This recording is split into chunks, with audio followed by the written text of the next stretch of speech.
Alléluia. Alléluia, alléluia, alléluia. Bonsoir bien-aimés, bonsoir, bonsoir.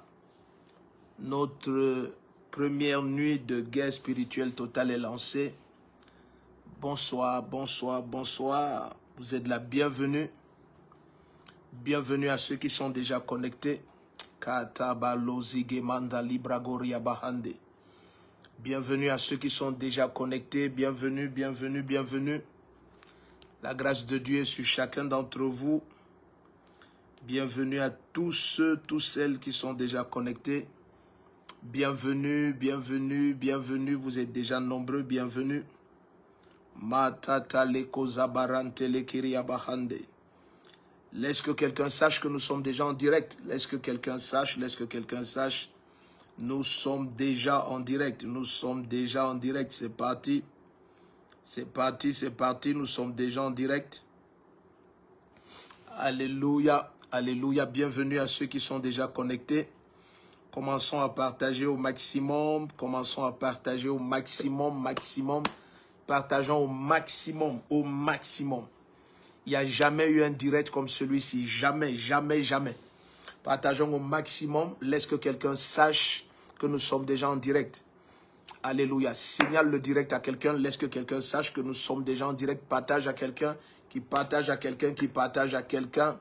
Alléluia. Alléluia. Vous êtes bénis. Vous êtes tous la bienvenue. Vous êtes tous la bienvenue. Vous êtes tous la bienvenue. Rien que le thème. Alléluia. Rien que le thème est unique et spécial. Nous allons partager dès cette première nuit sur rattraper les retards de sa destinée. Rattraper les retards de sa destinée. Bienvenue. Bienvenue, bienvenue à tous ceux qui sont connectés. Bienvenue, bienvenue. Alléluia. Laissons que le maximum sache que nous sommes en direct. Laissons que le maximum sache. Laissons que le maximum sache. Informe quelqu'un.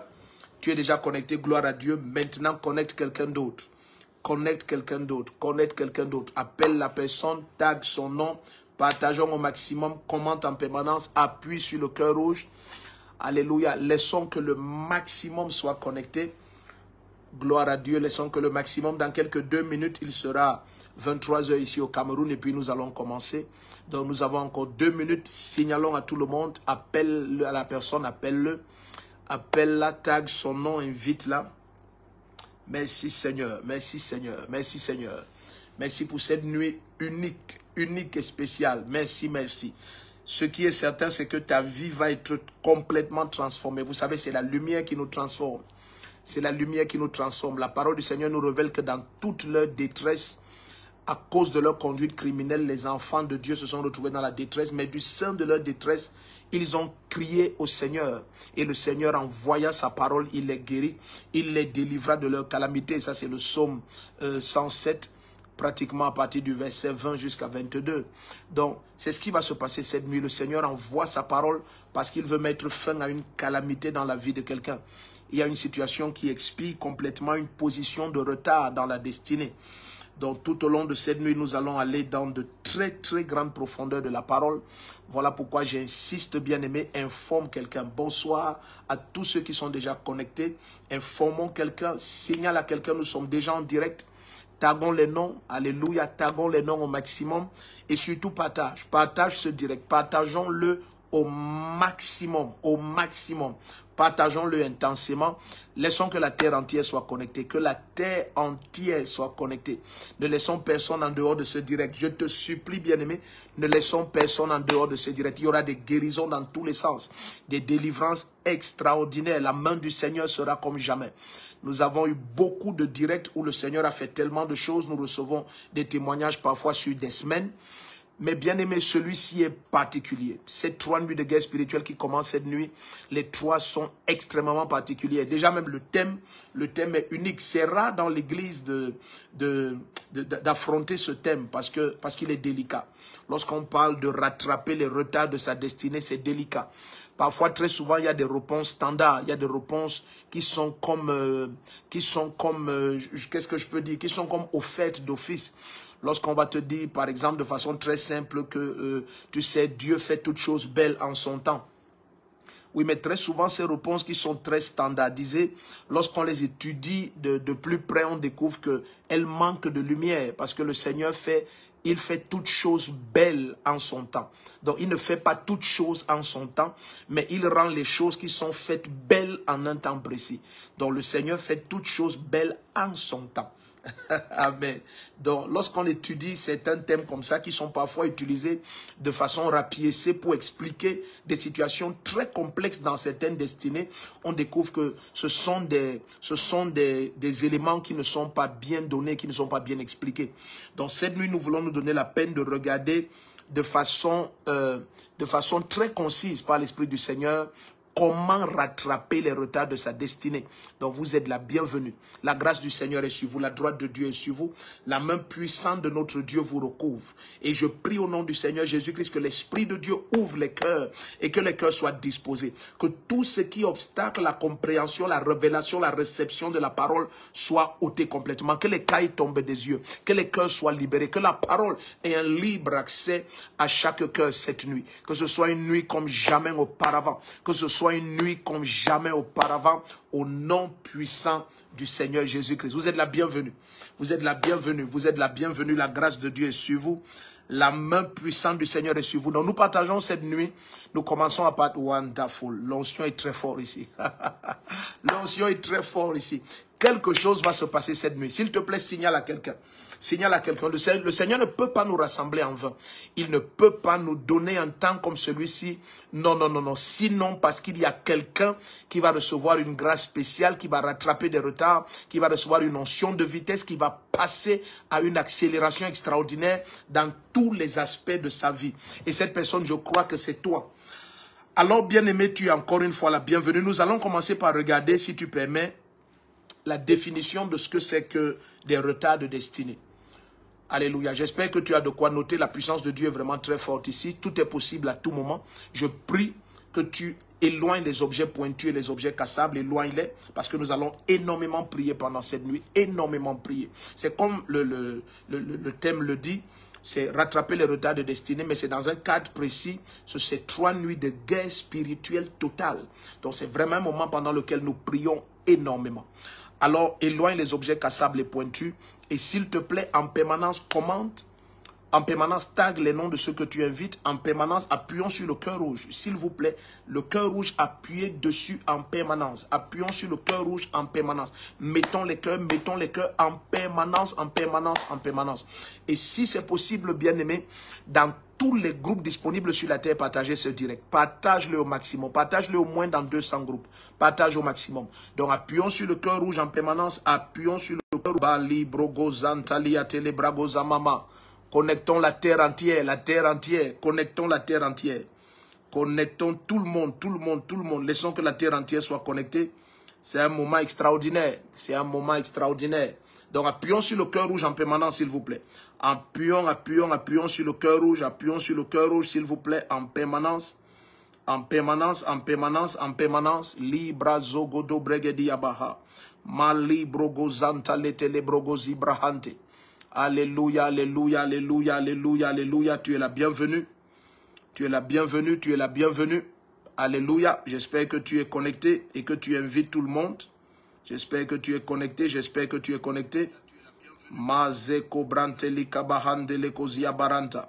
Appuyons sur le cœur rouge en permanence, s'il vous plaît. C'est très important, c'est très important. Appuyons sur le cœur rouge en permanence, s'il vous plaît, en permanence. Merci Seigneur Jésus-Christ. Donc nous allons commencer simplement, nous allons commencer d'abord par regarder qu'est-ce que c'est que des retards de destinée. Parce que c'est lorsque les thèmes sont clairement définis que nous pouvons, à partir de la parole du Seigneur, apporter de la lumière. Donc nous allons nous donner la peine de clairement regarder qu'est-ce que c'est qu'un retard de destinée. Quand est-ce qu'il est question de retard dans une destinée? Nous avons eu des directs où on a clairement parlé de la destinée, on a même défini ce que c'est qu'une destinée. Donc, mais cette fois-ci, l'Esprit de Dieu nous accorde la grâce d'une lumière spéciale, la grâce pour rattraper tous les retards dans ta destinée. Donc, vous êtes la bienvenue. Nous allons commencer par définir, donc, qu'est-ce que c'est qu'un retard de destinée? C'est quoi exactement? Parce que lorsque le mot retard est évoqué, immédiatement, on comprend qu'il y a eu de quelque manière que ce soit Oh, vous êtes la bienvenue. Wow, wonderful. Vous êtes très nombreux. Vous êtes très nombreux. Donc, appuyons sur le cœur rouge. C'est important. Appuyons sur le cœur rouge en permanence. S'il vous plaît, appuyons sur le cœur rouge en permanence. Donc, je disais tout à l'heure que, en fait, tout de suite que, dès que l'on parle de retard, dès qu'on évoque le mot retard, on comprend immédiatement qu'il y a un point d'arrivée. Il y a un point d'arrivée parce qu'il n'y a de retard que par rapport à une référence.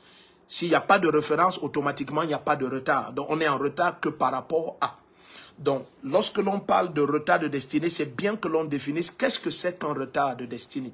Et je vais vous donner 3 définitions. Parce que la parole du Seigneur, lorsque vous la parcourez, vous allez découvrir que ces 3 définitions englobent vraiment tout ce que la parole du Seigneur dit concernant les retards de destinée. Donc, nous allons commencer par regarder qu'est-ce que c'est qu'un retard de destinée. Et puis, nous allons commencer à regarder calmement tous les aspects et les facteurs qui produisent ces retards. Donc, la première chose, qu'est-ce que c'est que des retards de destinée? La deuxième chose, quels sont les facteurs qui produisent des retards de destinée? Et maintenant, nous allons commencer par regarder facteur par facteur. Et après cela, pendant ces 3 nuits, nous allons regarder quelles sont les armes de Dieu pour triompher de chacun de ces facteurs. Donc, bien aimé, ces 3 nuits vraiment extraordinaires. Donc, il faudrait que tu sois concentré, focalisé au maximum. Je prie que tu me donnes ton attention. Je prie au nom puissant du Seigneur Jésus-Christ que ton cœur soit ouvert au maximum. Aie de quoi noter. Aie de quoi noter. Mais s'il te plaît, j'insiste, éloigne les objets pointus et les objets cassables. Vous êtes la bienvenue. Alors nous allons commencer par donner la première définition de ce qui est un retard de destinée. Qu'est-ce que c'est qu'un retard de destinée? Je vais donner une définition qui va paraître naïve, mais qui va, avec les références que nous allons donner, te permettre de comprendre que c'est vraiment comme ça que l'Esprit du Seigneur révèle les retards de destinée. Donc la première définition que je veux que tu prennes comme étant un retard de destinée, bien aimé, le retard de destinée, c'est lorsque la seule chose qui grandit dans ta vie, c'est ton âge. Je dis, la première définition, je vais t'en donner 3. La première définition d'un retard de destinée, tu es en retard dans ta destinée lorsque la seule chose qui grandit dans ta vie, c'est ton âge. Ça veut dire que tu découvres que peut-être même socialement, ça veut dire mentalement, intellectuellement, financièrement, maritalement, dans tous les domaines qui constituent l'être normal de l'homme, tu découvres que tout stagne, mais ton âge avance. Donc je dis la première définition, alléluia, la première définition d'un retard de destinée, c'est lorsque la seule chose qui grandit dans ta vie ou qui augmente dans ta vie, c'est ton âge. Lorsque ton âge est la seule chose qui est en train d'augmenter, il y a des retards dans ta destinée. Pourquoi? Parce que, vous voyez, dès le départ, dans le livre de Genèse, là je suis dans le livre de Genèse, dès que Dieu crée le premier Adam, vous vous souvenez, ceux qui nous suivent depuis longtemps savent que Jésus est le second et dernier Adam. Donc dès que Dieu crée, dès que El Shaddai crée le premier Adam, il lui donne une tâche précise. Donc s'il lui donne une tâche précise, ça veut dire aussi qu'il y a une attente précise. Il lui dit, écoute, tu vas cultiver ce jardin, tu vas prendre soin. Après, il va lui dire, tu vas dominer sur les animaux du sol, sur les oiseaux du ciel, les poissons de la mer. Donc, il y a une tâche précise. Donc, lorsque Jésus-Christ, le second et dernier Adam vient, il y a aussi des tâches précises que le Seigneur nous donne en Christ Jésus.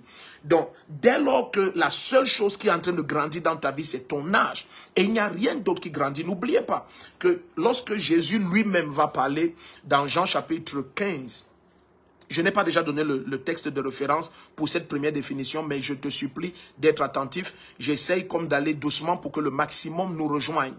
Donc je dis, dès que le Seigneur va commencer à parler dans le livre de Jean 15 et il va commencer à se typifier lui-même à ce qui est l'arbre et nous les branches, alors Jésus va dire qu'à partir des versets 7 jusqu'à 8 de Jean 15, il va dire que le disciple qui porte beaucoup de fruits, il glorifie le Père. Dans certaines versions, il dit le Père est glorifié en ceci, c'est que vous portiez beaucoup de fruits et que vous vous manifestiez ainsi être mes disciples. Donc c'est le plan du Seigneur en Christ que nous portions beaucoup de fruits. Et porter du fruit dans tous les aspects de ta vie est tellement important que le Seigneur va jusqu'à dire toute branche en moi qui ne porte pas de fruits est retranchée. Donc c'est pour ça que c'est délicat lorsque vous ne portez pas de fruits. Je dis la première définition de retard de destinée. Il y a retard dans une destinée lorsque la seule chose qui grandit, c'est l'âge. Lorsqu'il n'y a que ton âge qui grandit. Lorsqu'on dit et que maintenant tu as 1 an de plus, l'année d'après tu as 1 an de plus, mais il n'y a rien de plus d'autre dans ta vie que ton âge. Quand vous allez dans Jean chapitre 5, prenons un texte maintenant, quand vous allez dans Jean chapitre 5, verset 5, la parole du Seigneur nous dit que ça faisait 38 ans que ce monsieur était sur place. Jean chapitre 5, verset 5, parmi les malades qui étaient au Saint-Portique à Bethesda, la parole du Seigneur nous révèle que ça faisait 38 ans, que ce monsieur était sur place. Jean chapitre 5, verset 5.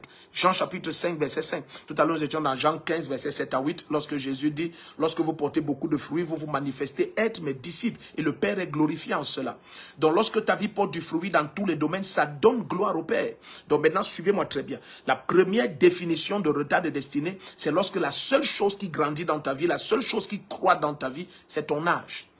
Alors, dans le livre de Jean, chapitre 5, verset 5, Jésus, à Bethesda, a comment je peux appeler ça, ce marché, parce que en réalité, c'est un marché. Quand on dit la porte des brebis, c'est une manière de dire simplement le marché des brebis. Donc, dans ce lieu, il y avait une piscine.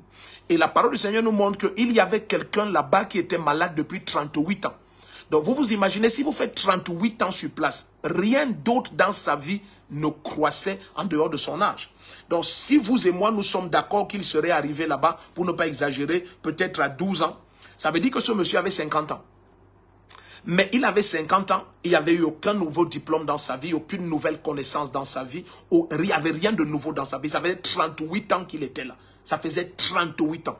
Donc, parfois, vous ne pouvez pas imaginer à quel point il peut avoir une accumulation de choses qui produit des retards extraordinaires. Vous imaginez 38 années de votre vie sur place. Ça faisait 38 ans. La seule chose qui croissait dans sa vie, c'était son âge. Oh, Katabarezi Gomahande. Regardons la deuxième définition de retard de destinée. S'il vous plaît, soyons très attentifs.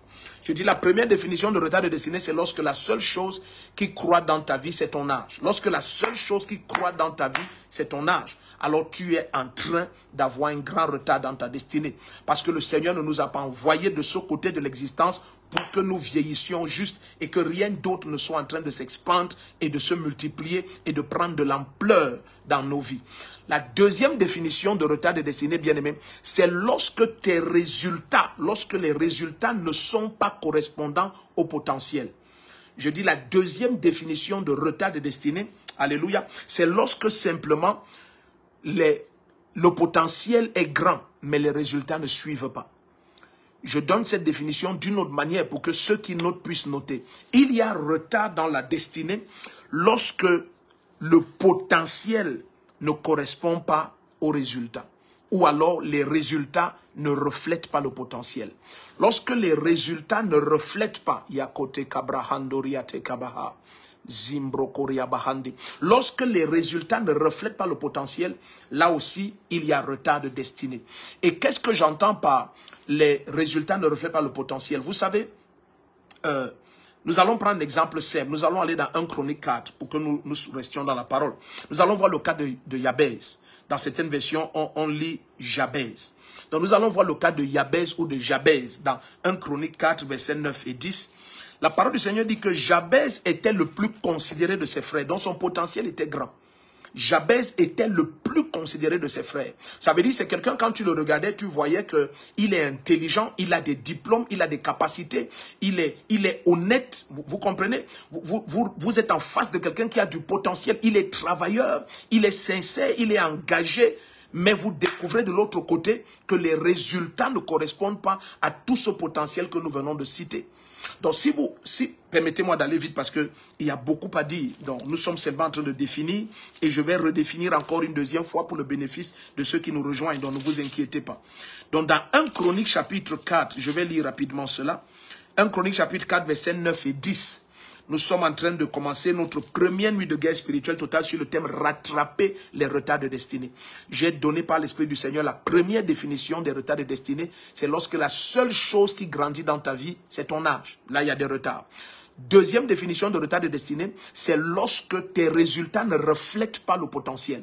Lorsque tes résultats ne reflètent en rien ton potentiel. Là, nous sommes déjà en train de regarder dans 1 Chronique chapitre 4, versets 9 et 10. Alléluia. 1 Chronique chapitre 4, verset 9 et 10, je vais lire un peu. Jabez était plus considéré que ses frères. Sa mère l'appela du nom de Jabez en disant, c'est parce que je l'ai enfanté dans la douleur. Jabez invoqua le Dieu d'Israël en disant, si tu me combles de bénédictions et que tu étendes mes limites. Vous comprenez? Donc, ce monsieur était considéré pour une raison forcément. Il ne pouvait pas être le plus considéré de ses frères, sinon parce qu'il avait du potentiel. Lorsqu'on le regardait, si vous vous souvenez, si vous permettez, je vais lire le cas de David. Avant que David ne devienne roi, quand vous observiez la présentation de David, vous aviez comme l'impression qu'on est déjà en train de présenter un roi. Allons un peu lire ça. Nous sommes dans 1 Samuel.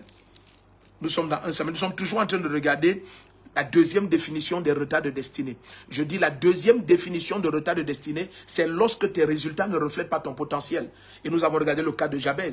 Il était le plus considéré de ses frères. Mais à un moment donné, Jabez a dû crier et dire, Seigneur, extends mes limites. Mes résultats ne correspondent pas à mon potentiel. Mes résultats, parfois, vous serez choqués de découvrir. Bien aimé, le Seigneur ne peut pas. Lorsque le Seigneur conduit son peuple, la parole du Seigneur dit, il conduit son peuple dans la paix et vers la paix. Nous arrivons à ça tout à l'heure dans Ésaïe 55 à partir du verset 12. Donc quand l'Esprit de Dieu te conduit, il te conduit dans la paix et vers la paix. Alléluia, soyons connectés ici.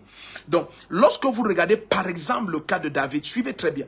Lorsque vous regardez par exemple le cas de David, avant que David ne soit roi en Israël, regardez la présentation du potentiel de David. Avant que David ne soit oint, avant que l'onction ne vienne sur sa tête, regardez le potentiel de David. Alors ce serait normal que quelqu'un qui a ce type de potentiel ne finisse pas derrière les bœufs. Nous sommes dans 1 Samuel 16. 1 Samuel 16. 1 Samuel 16. Je vais lire à partir du verset 18. Ou bien commençons au verset 17. 1 Samuel 16 à partir du verset 17. S'il te plaît, invitons tout le monde. Invitons tout le monde. Je dis la deuxième définition de retard de destinée, c'est lorsque tes résultats ne reflètent pas ton potentiel. Et cette nuit, au nom puissant du Seigneur Jésus-Christ, vous allez découvrir que des forces spéciales. C'est pour ça qu'il faut être attentif cette nuit. Je te supplie, donne-moi ton attention par l'Esprit du Seigneur. Laisse que le Saint-Esprit te rende ministère. Plusieurs d'entre vous, vous allez voir des voiles tomber. Vous allez voir une notion de vitesse extraordinaire venir dans vos vies. Et nous allons par la grâce du Seigneur partager certains témoignages dans plusieurs domaines. Ça va beaucoup vous aider. Donc soyez connectés. Invitons tout le monde à être connecté. Tag les noms, bip-les, appelle-les, mais partageons au maximum. Alors, regardez ce qui est dit dans 1 Samuel 16 à partir du verset 17. Ça, c'est le potentiel de David. Avant que l'onction ne vienne maintenant donner de l'amplitude spirituelle à beaucoup de choses dans sa vie. Regardez un peu. Dans 1 Samuel 16 à partir du verset 17, Saül répondit à ses serviteurs. Et il leur dit, suivez bien, il leur dit, trouvez-moi donc un jeune homme qui joue bien et amenez-le-moi. L'un des jeunes serviteurs prit la parole et dit, voici que j'ai vu un fils d'Isaïe de Bethléem.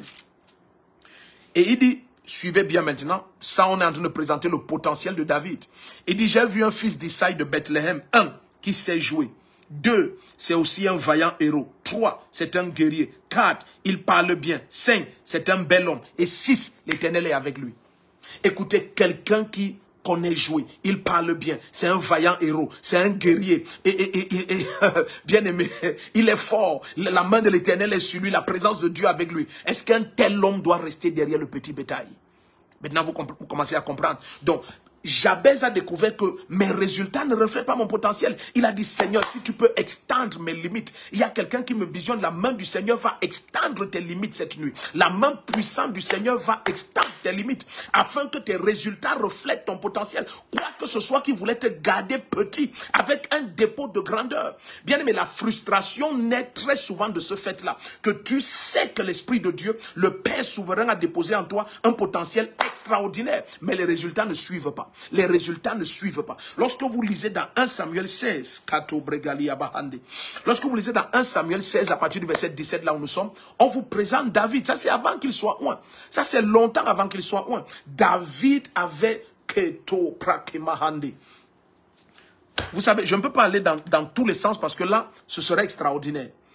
Il y a des gens que lorsque vous regardez, en toute humilité, vous savez qu'ils ne sont pas à leur place. En toute humilité. La personne n'est pas à sa place. Vous savez que le potentiel de cette personne est plus important que la place qu'elle occupe. C'est vrai même pour des serviteurs de Dieu. Il y a des serviteurs de Dieu que vous regardez à travers le monde, dans plusieurs pays, rendre ministère, dans des coins reculés, et vous savez que le dépôt divin ici est plus grand que cet endroit. Nous allons observer tout ça dans la parole. Je dis, lorsque tes résultats ne sont pas équivalents à ton potentiel, il y a un retard. Lorsque les résultats sont, si tu permets, au niveau 1, lorsque le potentiel est au niveau 100, il y a un retard. Et je prie au nom puissant de Jésus-Christ, cette nuit, la main puissante du Seigneur extend tes limites. La main du Seigneur extend complètement tes limites au nom de Jésus-Christ. Regardons troisième définition des retards de destinée. Alléluia. Bienvenue à ceux qui nous rejoignent. Bienvenue, bienvenue, bienvenue, bienvenue. Bienvenue parce que le Seigneur est en train déjà de parler à quelqu'un. Oh, sincèrement, le Seigneur parle déjà à quelqu'un. Quelqu'un commence à comprendre qu'il doit être connecté et doit être prêt à prier. Parce que la main puissante du Seigneur va mettre fin à tous ces retards dans ta destinée. Tous ces retards, la main du Seigneur va mettre fin. Le temps est venu que tu sois exactement à l'endroit en train de manifester ce que le Seigneur voudrait que tu manifestes au lieu où il a prédestiné que tu sois. Le temps est venu au nom puissant du Seigneur Jésus-Christ que ta vie porte du fruit dans tous les sens. Que ta vie porte du fruit à tous égards. Que ta vie porte du fruit avec une amplitude sans cesse croissante au nom de Jésus-Christ. Regardons la troisième définition de retard de destinée. La première, je t'ai dit, c'est lorsque la seule chose qui grandit dans ta vie, c'est ton âge. La deuxième, je t'ai dit, c'est lorsque les résultats ne ressemblent en rien au potentiel. Les deux ne sont pas équivalents. Troisième définition des retards de destinée, bien-aimé, suivez très bien. C'est lorsque la société te pose des questions dont tu n'as pas de réponse. Oh oui. Oh oui. C'est lorsque la société te pose des questions pour lesquelles tu n'as aucune réponse. C'est lorsque tout le monde te regarde et commence à t'inviter et te dit, mais attends, tu vas te marier quand? Quand est-ce que tu construis ta maison? Quand est-ce que tu vas travailler? Quand est-ce que... Donc, des questions commencent à fuser de partout concernant ton potentiel, ta destinée, tes accomplissements. Lorsque des questions sont posées par la société, des questions pour lesquelles tu es sans réponse. C'est lorsque des gens te regardent et ils savent que tu ne devrais pas être là où tu es. C'est lorsque des gens commencent à porter des questionnements sur des fruits d'un arbre qui date des années. Vous savez, lorsqu'un arbre, si on a le temps, on va aller regarder ça dans Isaïe 5. Vous savez, lorsqu'un arbre est planté, il y a une pensée en ce qui concerne le temps de sa productivité. Il y a une pensée. Je ne vais pas mettre du maïs en terre aujourd'hui et j'attends 3 ans pour avoir une épi de maïs. De vous à moi, ce n'est pas possible. Donc quand je mets le maïs en terre, ma pensée c'est que dans 6 mois, 7 maximum, je suis en train de moissonner des maïs. Donc lorsque maintenant, j'ai planté des maïs et puis 2 ans sont passés, il n'y a toujours pas d'épi, il y a un problème. Il y a un problème. Donc la qualité de la semence commence à me fixer la durée de l'attente pour les fruits. Donc si nous avions le temps, nous allions lire dans Isaïe 5 à partir du verset 1, lorsque le prophète Isaïe dit, moi je vais te chanter le chant de mon ami sur son verger. Il dit, mon ami avait un verger sur un espace qui était très fertile. Quand il est venu au temps de la moisson, il n'a pas vu de fruits. Et mon ami a dit, je vais briser les haies de protection et je vais livrer ce champ en pâture aux animaux sauvages. Et c'est alors que son ami dit, non, écoute, mets de l'engrais et on verra l'année prochaine. Donc, vous voyez, il y a une attente dès lors que certaines saisons de la vie sont traversées sans porter les fruits de la saison. Vous savez, c'est très normal si un enfant, par exemple, à 12 ans, vous dit « j'ai mon CEP », c'est-à-dire le certificat d'études primaires. C'est très normal. Mais si à 18, 19 ans, l'enfant n'est toujours pas en possession d'un certificat d'études primaires, il y a une question. Si, et je ne prends pas le cas d'un enfant qui est simplement dans la rue, je dis l'enfant il est scolarisé. Là, il y a déjà une question. Donc maintenant, vous allez commencer à écouter des questions du genre, quand est-ce que tu auras ton diplôme? Donc dès lors que la société pose des questions pour lesquelles tu n'as pas de réponse, ça c'est l'un des signes qu'il y a des retards dans ta destinée. Et nous allons regarder le psaume 42.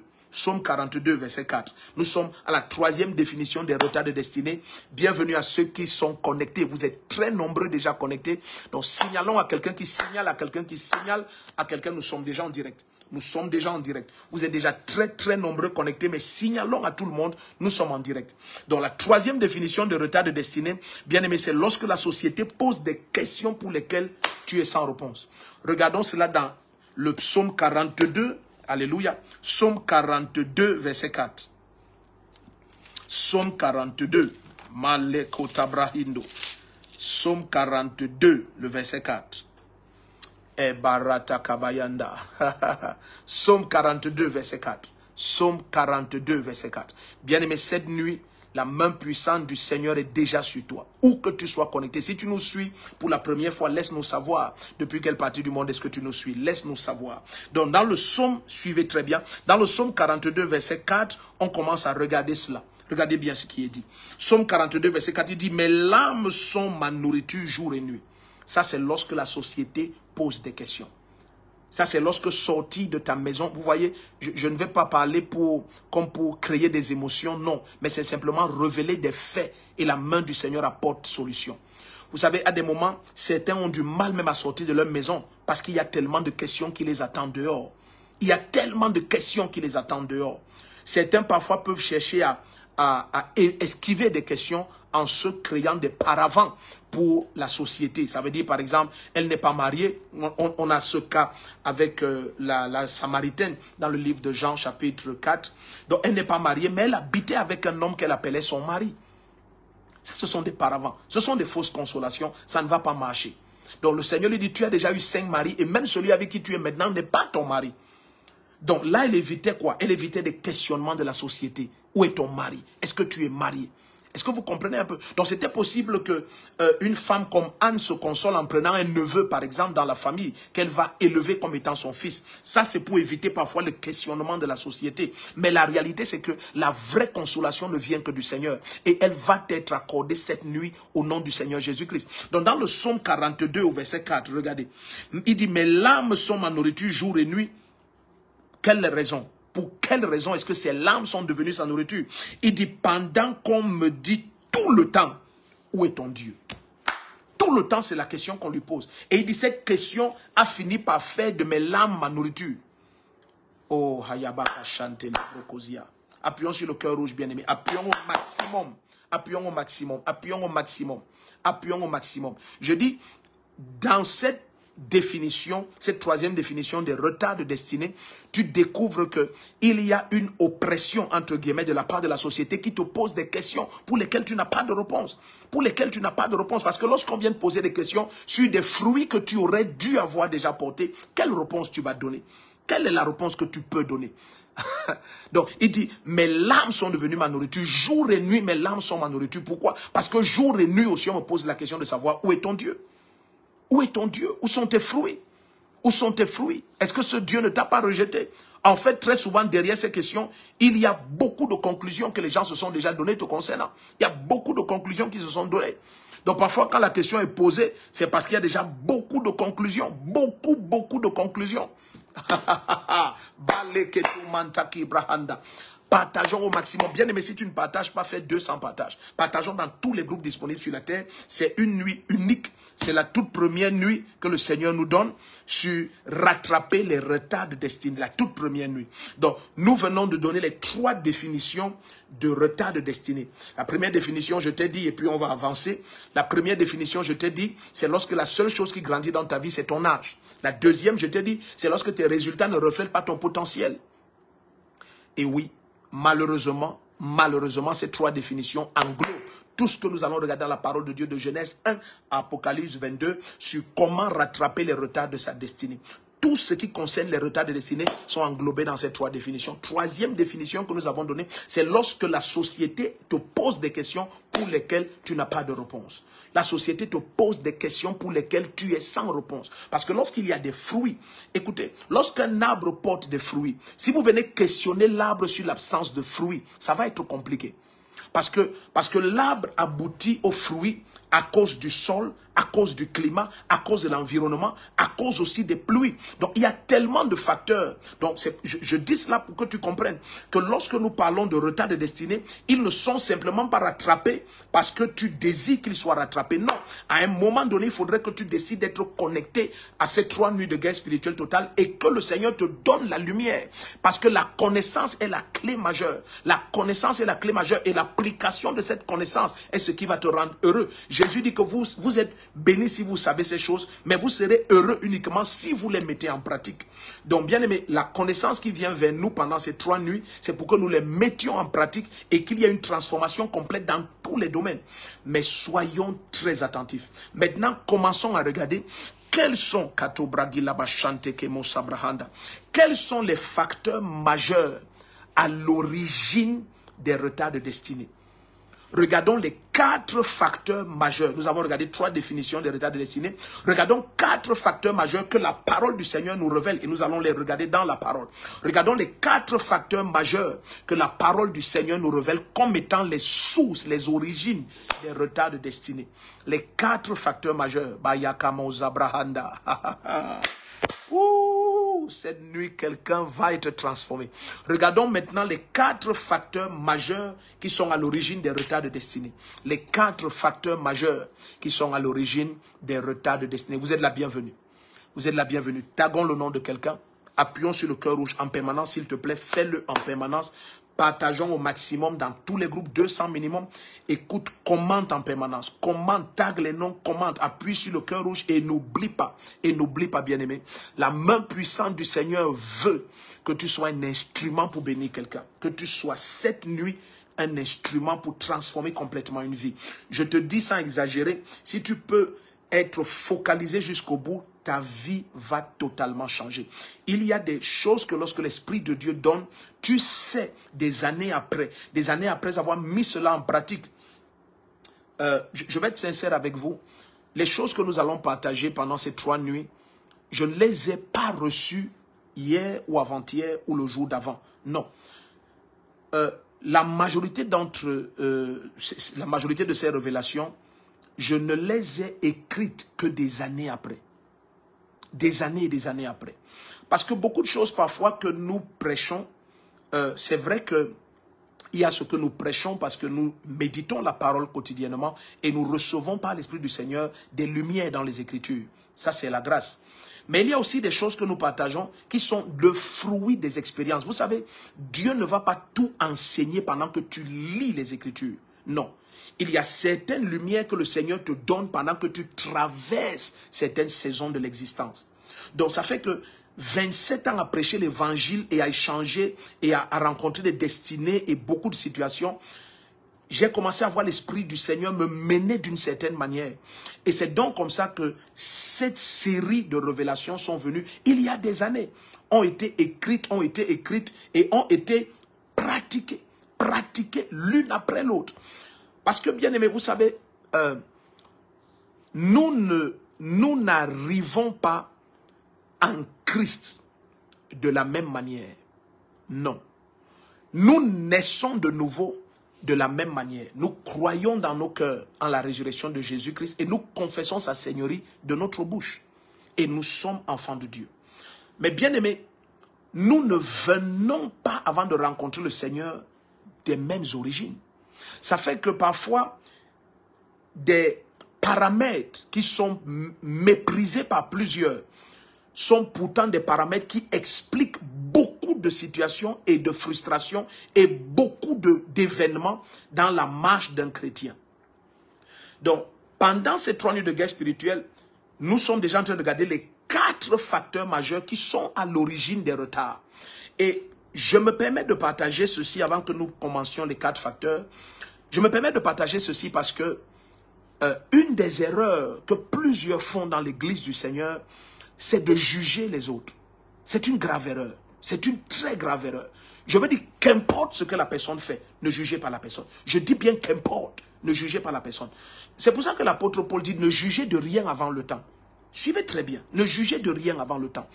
Donc, si vous commencez à observer l'attitude de certains chrétiens, vous commencez à observer ce qui paraît comme des difficultés pour certains chrétiens, elles peuvent ne pas être des difficultés pour d'autres.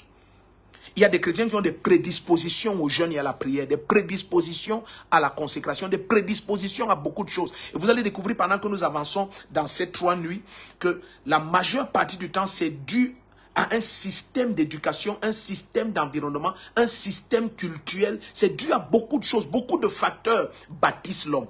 L'homme n'est pas, même les arbres, rien que les arbres, Tout à l'heure, je vous disais, c'est le fruit de beaucoup de choses. C'est la qualité de la semence, mais ça ne suffit pas. C'est la qualité du sol. Le Seigneur dit, j'exaucerai Gisraël. Et puis il dit, Gisraël, la pluie va exaucer le sol va exaucer le blé. Donc pour dire qu'il y a beaucoup de facteurs.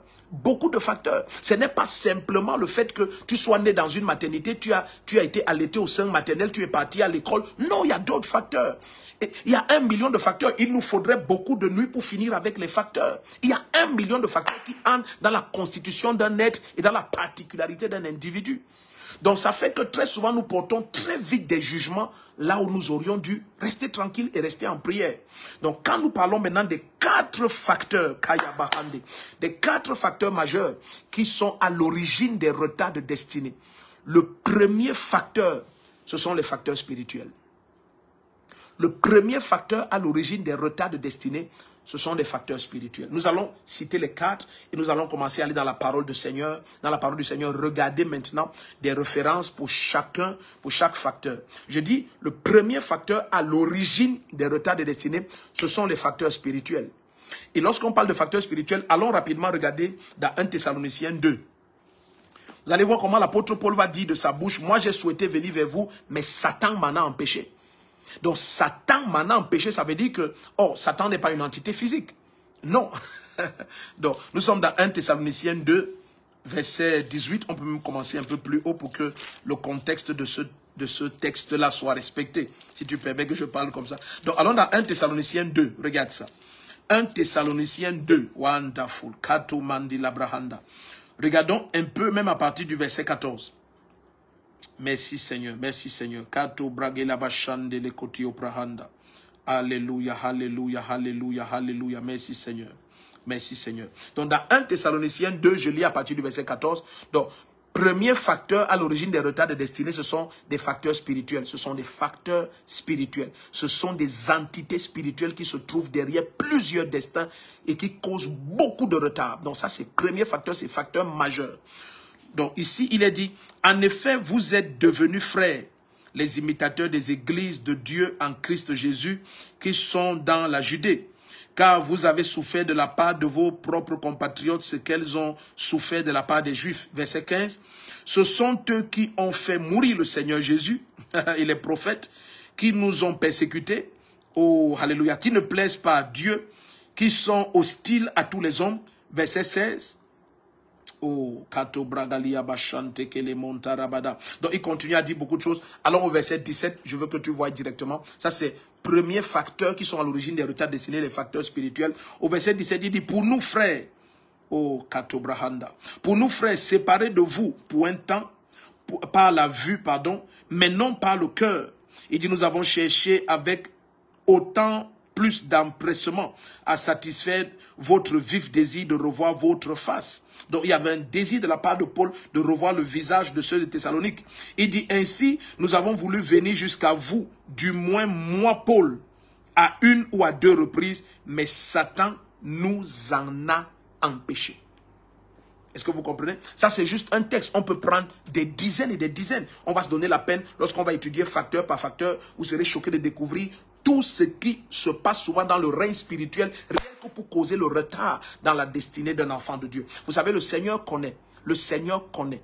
Il nous a prédestinés en Christ pour des œuvres bonnes. Le Seigneur connaît. Nous avons été créés en Christ Jésus pour des œuvres que le Père a établies d'avance. Est-ce que vous comprenez là, dans Colossiens 2 à partir du verset 8 à 10? Donc, le Seigneur nous a prédestinés. Lorsque vous regardez, par exemple, tout ce que le diable a fait lorsqu'il voulait s'en prendre à Moïse, tuer tous les enfants en Égypte de 2 ans en descendant, c'était pour chercher un seul enfant.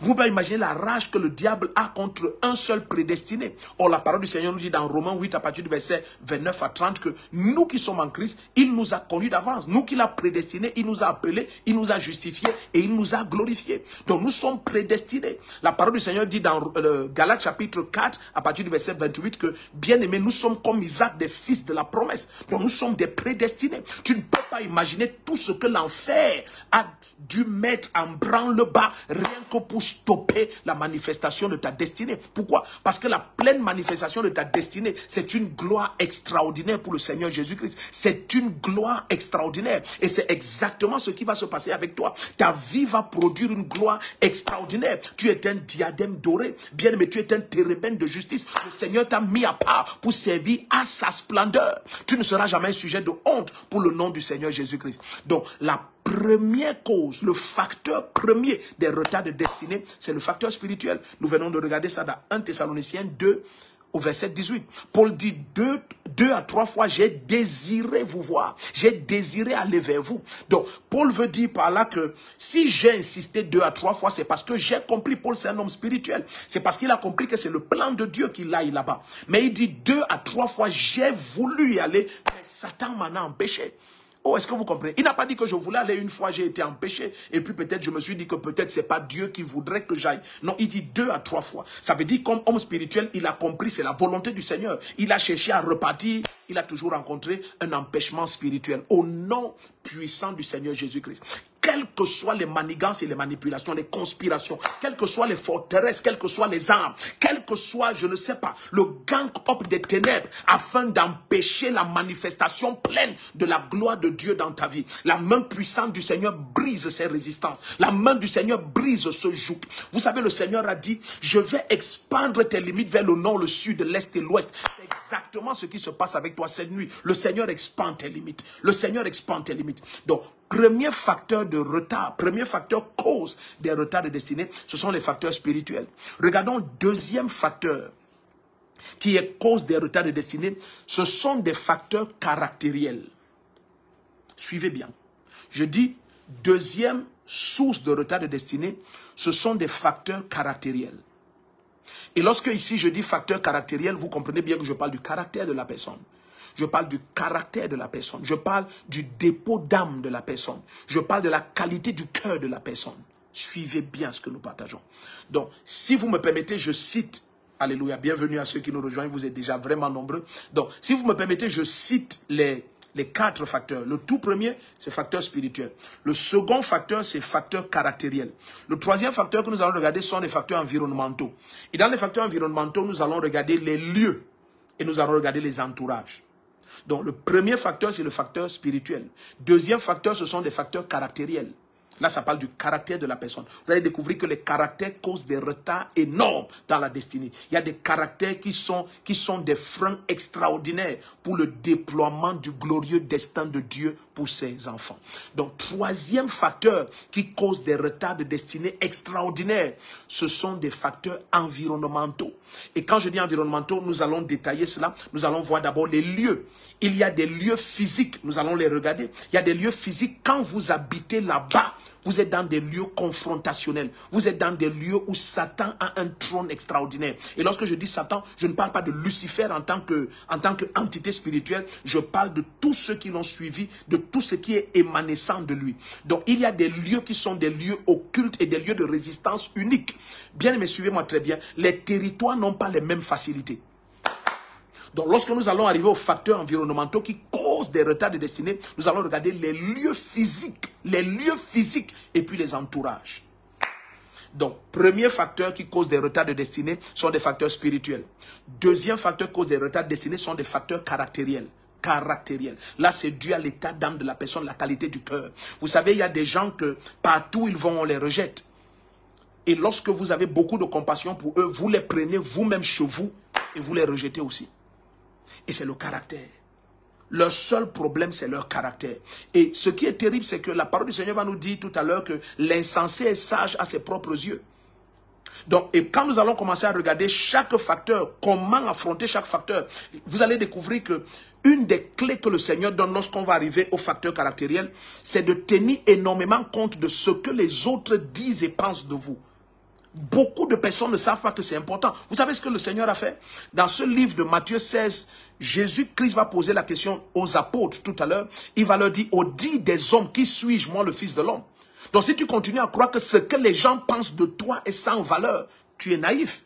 Tu es très naïf. Jésus dit, au dit des hommes, qui suis-je, moi, le Fils de l'homme? Au dit des hommes. Donc c'est très important. Donc ne sois pas sage à tes propres yeux. Tu ne peux pas tout le temps accuser les autres de tes manquements. Ok, donc là maintenant nous sommes déjà en train de regarder, de présenter les 4 facteurs. Facteur spirituel, alléluia, vous êtes la bienvenue. Facteur caractériel, troisième facteur, des facteurs environnementaux. Et là-dedans nous allons voir les lieux et les entourages. Et le quatrième facteur que nous allons regarder, c'est un facteur qui est étrange. C'est le facteur historique. Ça veut dire, là maintenant nous sommes en train de regarder l'histoire de la personne. Et dans les facteurs historiques, je veux que tu mettes entre parenthèses les traumatismes. Et par l'Esprit du Seigneur, nous allons même commencer par le quatrième facteur. Je vais t'expliquer pourquoi nous allons regarder maintenant facteur par facteur et je te donne les références bibliques pour chaque facteur. Donc nous allons regarder maintenant facteur par facteur et tu auras les références bibliques pour chaque facteur.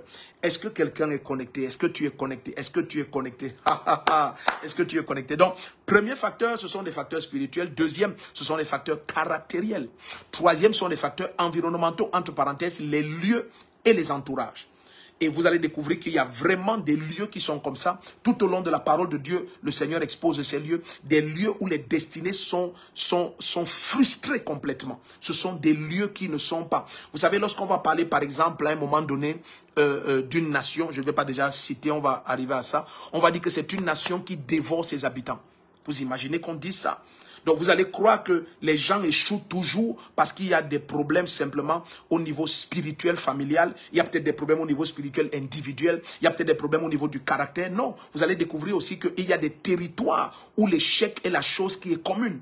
Il y a des territoires comme ça. Ce sont des territoires. Ce sont des territoires. Et si vous n'êtes pas informé par rapport à cela, et si vous ne connaissez pas comment reconnaître ces territoires, vous serez choqué d'habiter dans des lieux et vous êtes frustré rien qu'à cause du lieu où vous vous trouvez. Mais la main puissante du Seigneur expose tout cela. La gloire de Dieu vient sur vous. La main extraordinaire du Seigneur vous localise. Donc, premier facteur qui cause des retards de destinée, ce sont des facteurs spirituels. Pour ça, nous avons vu 1 Thessaloniciens 2, verset 18. Maintenant, regardons, deuxième facteur qui cause des retards de destinée, ce sont des facteurs caractériels. Allons dans Exode 13. Exode 13, verset 17 à 18, c'est un texte qu'on a déjà utilisé plusieurs fois, mais la parole du Seigneur a été éprouvée 7 fois. Elle parle chaque jour à divers niveaux de lumière. Donc, allons dans Exode 13, verset 17 à 18. Oh, bienvenue à ceux qui nous visionnent. Exode 13, verset 17 à 18. Tu es déjà là-bas, dis Amen, dis Amen, dis Amen, dis Amen. Alléluia. Kato barada. Nous avons vu 3 définitions. Qu'est-ce que c'est qu'un retard de destinée? Nous avons vu 3 définitions. Il y a retard de destinée lorsque la seule chose qui grandit dans ta vie, c'est ton âge. Première chose. Il y a retard de destinée. Nous avons dit la deuxième chose. Lorsque tes résultats ne reflètent pas ton potentiel. Nous avons vu cela. Nous avons regardé, nous avons eu des références bibliques pour cela. Alléluia. Pour ceux qui sont en train de nous rejoindre maintenant, on fait un peu comme un feedback pour qu'ils suivent un peu le cours de ce que l'Esprit de Dieu est en train de faire. Nous avons regardé troisième définition des retards de destinée. C'est lorsque la société te pose des questions pour lesquelles tu es sans réponse. Lorsque la société te pose des questions pour lesquelles tu es sans réponse. Maintenant, nous sommes en train de regarder les 4 facteurs majeurs qui causent des retards de destinée. Nous avons vu les facteurs spirituels. Pour ça, nous étions, comme j'ai dit, 1 Thessaloniciens 2, versets 17 et 18. Maintenant, nous regardons les facteurs caractériels. Après ça, nous allons regarder les facteurs environnementaux, entre parenthèses, les lieux et les entourages. Et puis, quatrième cause, cause de retard de destinée, ce sont des facteurs historiques. Là, entre parenthèses, je vous ai dit, écrivez les traumatismes. Et nous allons commencer par regarder les traumatismes. Et vous allez vous découvrir que tous les 4 facteurs-là sont liés entre eux. Les 4 facteurs interagissent. Suivez très bien. Je dis, vous allez découvrir, quand nous allons étudier déjà la parole d'ici quelques minutes, que les 4 facteurs qui causent les retards de destinée, elles interagissent entre elles. Donc, vous allez découvrir que lorsque des esprits commencent à attaquer une destinée pour causer des retards, elles produisent des caractères. Ou vous allez découvrir aussi qu'il y a des caractères qui favorisent l'opération de certains esprits. S'il vous plaît, soyez attentifs. Vous allez découvrir qu'il y a des entourages qui favorisent l'opération de certains caractères et ces caractères favorisent l'opération des esprits. Donc, vous allez découvrir que ces 4 facteurs interagissent. Donc, c'est pour ça que je supplie au nom puissant du Seigneur Jésus-Christ, ceux qui visionnent cette nuit. Mon Dieu, je ne sais pas pourquoi toute l'église n'est pas connectée. Ceux qui visionnent cette nuit, je vous dis, prenez sur vous. Si vous avez déjà l'impression même que l'Esprit du Seigneur est sur le point de vraiment vous bénir, et plusieurs comprennent déjà certaines choses, certains mouvements de l'Esprit sont déjà à l'œuvre dans leur âme, alors bien aimé, taguez les noms. Invitez la terre entière, connectez la terre entière. Ne laissez pas que quelqu'un soit loin de ce moment. Ayamande Godia. Donc, suivez-moi très bien. Donc, nous sommes maintenant en train de regarder les facteurs caractériels. Ça veut dire des caractères qui causent des retards. Des caractères qui causent des retards. Des caractères qui causent des retards. Nous sommes dans Exode 13, versets 17 et 18. Exode 13, versets 17 et 18, je vous lis ça rapidement. Lorsque le Pharaon laissa partir le peuple, Dieu ne le conduisit point par le chemin du pays des Philistins, quoique plus proche, car Dieu disait le peuple pourrait avoir du regret en voyant la guerre et retourner en Égypte. Mais Dieu fit faire un détour au peuple par le chemin du désert vers la mer des Jonques. Les Israélites montaient tout équipés hors du pays d'Égypte. Donc il y avait un chemin et je vous ai dit un jour que ce chemin faisait 11 jours. Nous avons vu ça un jour dans le livre de Nombres. Ce chemin faisait 11 jours. Donc comment ils ont fait un voyage de 11 jours en 40 ans? C'était à cause de leur caractère. Le Seigneur dit il y avait la peur en eux. Le Seigneur dit à cause de la peur qu'il y avait en eux, j'étais obligé de les amener à contourner par le désert. Donc ce n'était pas le plan parfait du Seigneur qu'ils contournent par le désert, mais c'est leur caractère qui imposait le contournement. Est-ce que quelqu'un me suit? Je dis c'est leur caractère qui imposait le contournement. C'est leur caractère qui imposait le contournement. Lorsque nous parlons, permettez-moi de, je ne passe pas du coq à l'âne, je suis toujours dans les 4 facteurs. Vous savez, il y a des quartiers, que ce soit en Occident ou en Afrique, en Asie. C'est vrai que pour l'Asie, je n'ai pas beaucoup de références dessus, mais je pense que c'est la même chose. C'est vrai aux États-Unis, c'est vrai au Canada, c'est vrai au Mexique, c'est encore plus grave même en Amérique latine. Il y a des quartiers qui sont très favorables à la délinquance juvénile. Très favorables. C'est-à-dire qu'on va vous dire clairement que la probabilité pour que votre enfant devienne un délinquant dans ce quartier est 100 fois plus élevée que s'il se trouve dans un autre quartier. Donc c'est ça que j'appelle des retards de destinée qui sont dus à des facteurs environnementaux. Ça veut dire des lieux. Et deuxième chose, des entourages. Que personne ne vous trompe, il y a des retards. Parfois, cet enfant va passer par la case prison. Ce n'était pas prévu qu'il passe par la case prison. Mais le lieu où il a grandi, l'environnement dans lequel il a été. Or, il n'était pas condamné à cet environnement. Il n'était pas condamné à cet environnement. C'est pour ça que je vous prie d'être très attentif. Donc, parfois, l'enfant va faire... Il peut passer par la case prison pour 10 ans. Des retards sont accumulés. Des retards sont accumulés pour rien. Parce que dans le plan de Dieu, pour lui, la case prison, vous savez, la case prison naît dans le plan du Seigneur, et nous allons étudier ça calmement, que lorsque, dans la justice de Dieu, il a été établi que l'Esprit de Christ vous amène dans le parcours du Christ. Ça veut dire, à un moment donné dans le parcours du Christ, vous êtes déclaré comme mort. C'est pour ça que vous allez voir Joseph en prison. Joseph avait l'esprit de Christ en lui. Donc, suivez très bien. Donc, parce qu'il ne faut pas confondre les retards de destinée avec la main du Seigneur qui te fait parcourir le chemin de Christ. Oh non, c'est très différent. Et nous allons regarder cette différence quand nous allons regarder les facteurs environnementaux, entre parenthèses, les lieux et les entourages. Donc, là maintenant, nous regardions le facteur caractériel. Donc, c'est leur caractère qui a ordonné le contournement. Il y a des caractères qui ordonnent les retards. Il y a des caractères comme ça. À cause du caractère, il y a eu contournement. Ce n'était pas le plan du Seigneur. S'ils sont sortis de l'Égypte avec tout l'entrain et toute l'audace et toute la force et le zèle et le courage, alors le Seigneur les amènerait par le chemin simple de 11 jours. Mais à cause de leur caractère, à cause de la peur, le Seigneur les a fait faire un détour. Alors je prie au nom puissant du Seigneur Jésus-Christ que tous les détours qu'il y avait dans ta vie, que ces détours expirent. Que ces 3 nuits marquent la fin des détours.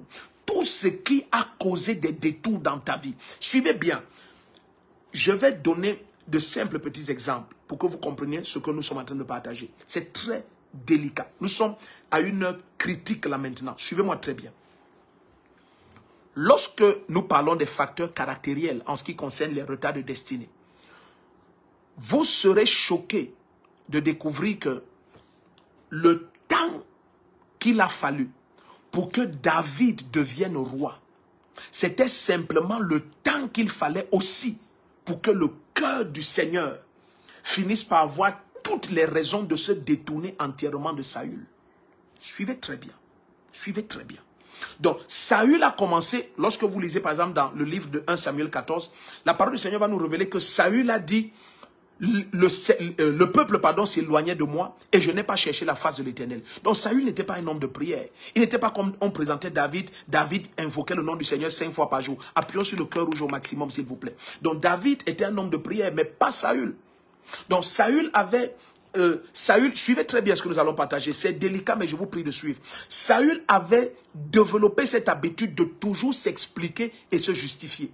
Ça, c'est un caractère qui lui a causé beaucoup de tort et de dommages. Saül, vous vous souvenez, lorsque même Samuel va venir, il va lui dire que, écoute, maintenant, parce que tu t'es accroché à ma robe, ça veut dire à son voile, à son écharpe, et a déchiré l'écharpe, Samuel se retourne et dit, l'Éternel aujourd'hui déchire la royauté au-dessus de ta tête et le donne à quelqu'un de plus méritant et vaillant que toi. Malgré cela, est-ce que vous savez que Saül va dire à Samuel que tiens ma main et présentons-nous ensemble devant le peuple? Donc, vous voyez, il était toujours en train de se justifier et de chercher les apparences. Ça, c'est un type de caractère. Vous comprenez ce que je suis en train de dire? Lorsque vous avancez avec Saül, vous allez découvrir qu'à un moment donné, Saül va dire de sa propre bouche qu'il faudrait qu'on tue tous les sorciers, tous ceux qui pratiquent les sciences occultes en Israël. Mais parce que ses propres serviteurs savaient combien son cœur était variant, ils ont gardé la sorcière d'Endor. Et le moment va venir où le même roi qui a demandé qu'on tue toutes les sorcières va dire, est-ce que vous ne connaissez pas quelqu'un par qui je peux invoquer les morts? On va dire, il y a une sorcière à Endor. Donc ses propres serviteurs vont lui dire que, Majesté, quand tu nous as demandé de tuer tous, on a gardé une. Celle-là est très puissante. Et ils se sont retrouvés à Endor. Est-ce que vous comprenez comment Saül finit par décéder?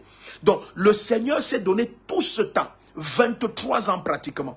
Pendant tout ce temps, bon, c'est vrai que pendant 6 ans et demi, pendant que David régnait seulement sur la maison de Juda et Benjamin, Saül était déjà décédé. Donc, disons, à 40 ans, quand David devient roi dès 33 ans et demi, ça faisait déjà 16 ans et demi qu'il fuyait devant Saül, parce que c'est à 17 ans qu'il est oint. Donc, et il tue Goliath. Donc, pendant 16 ans et demi, il a fallu tout ce temps pour que le cœur du Seigneur se détourne complètement de Saül, pardon. Il a fallu tout ce temps. Et ça, c'est le caractère, c'est le danger du caractère. Donc, Dieu donnait aussi à Saül 16 ans et demi pour qu'il se répande. Mais Saül s'expliquait toujours. Lorsque Samuel va lui dire, écoute, le Seigneur t'a demandé de tuer tous les Amalécites. Saül va s'expliquer. Il va dire, c'est vrai, j'ai détruit tout, mais j'ai gardé ce qu'il y a de meilleur pour offrir au Seigneur.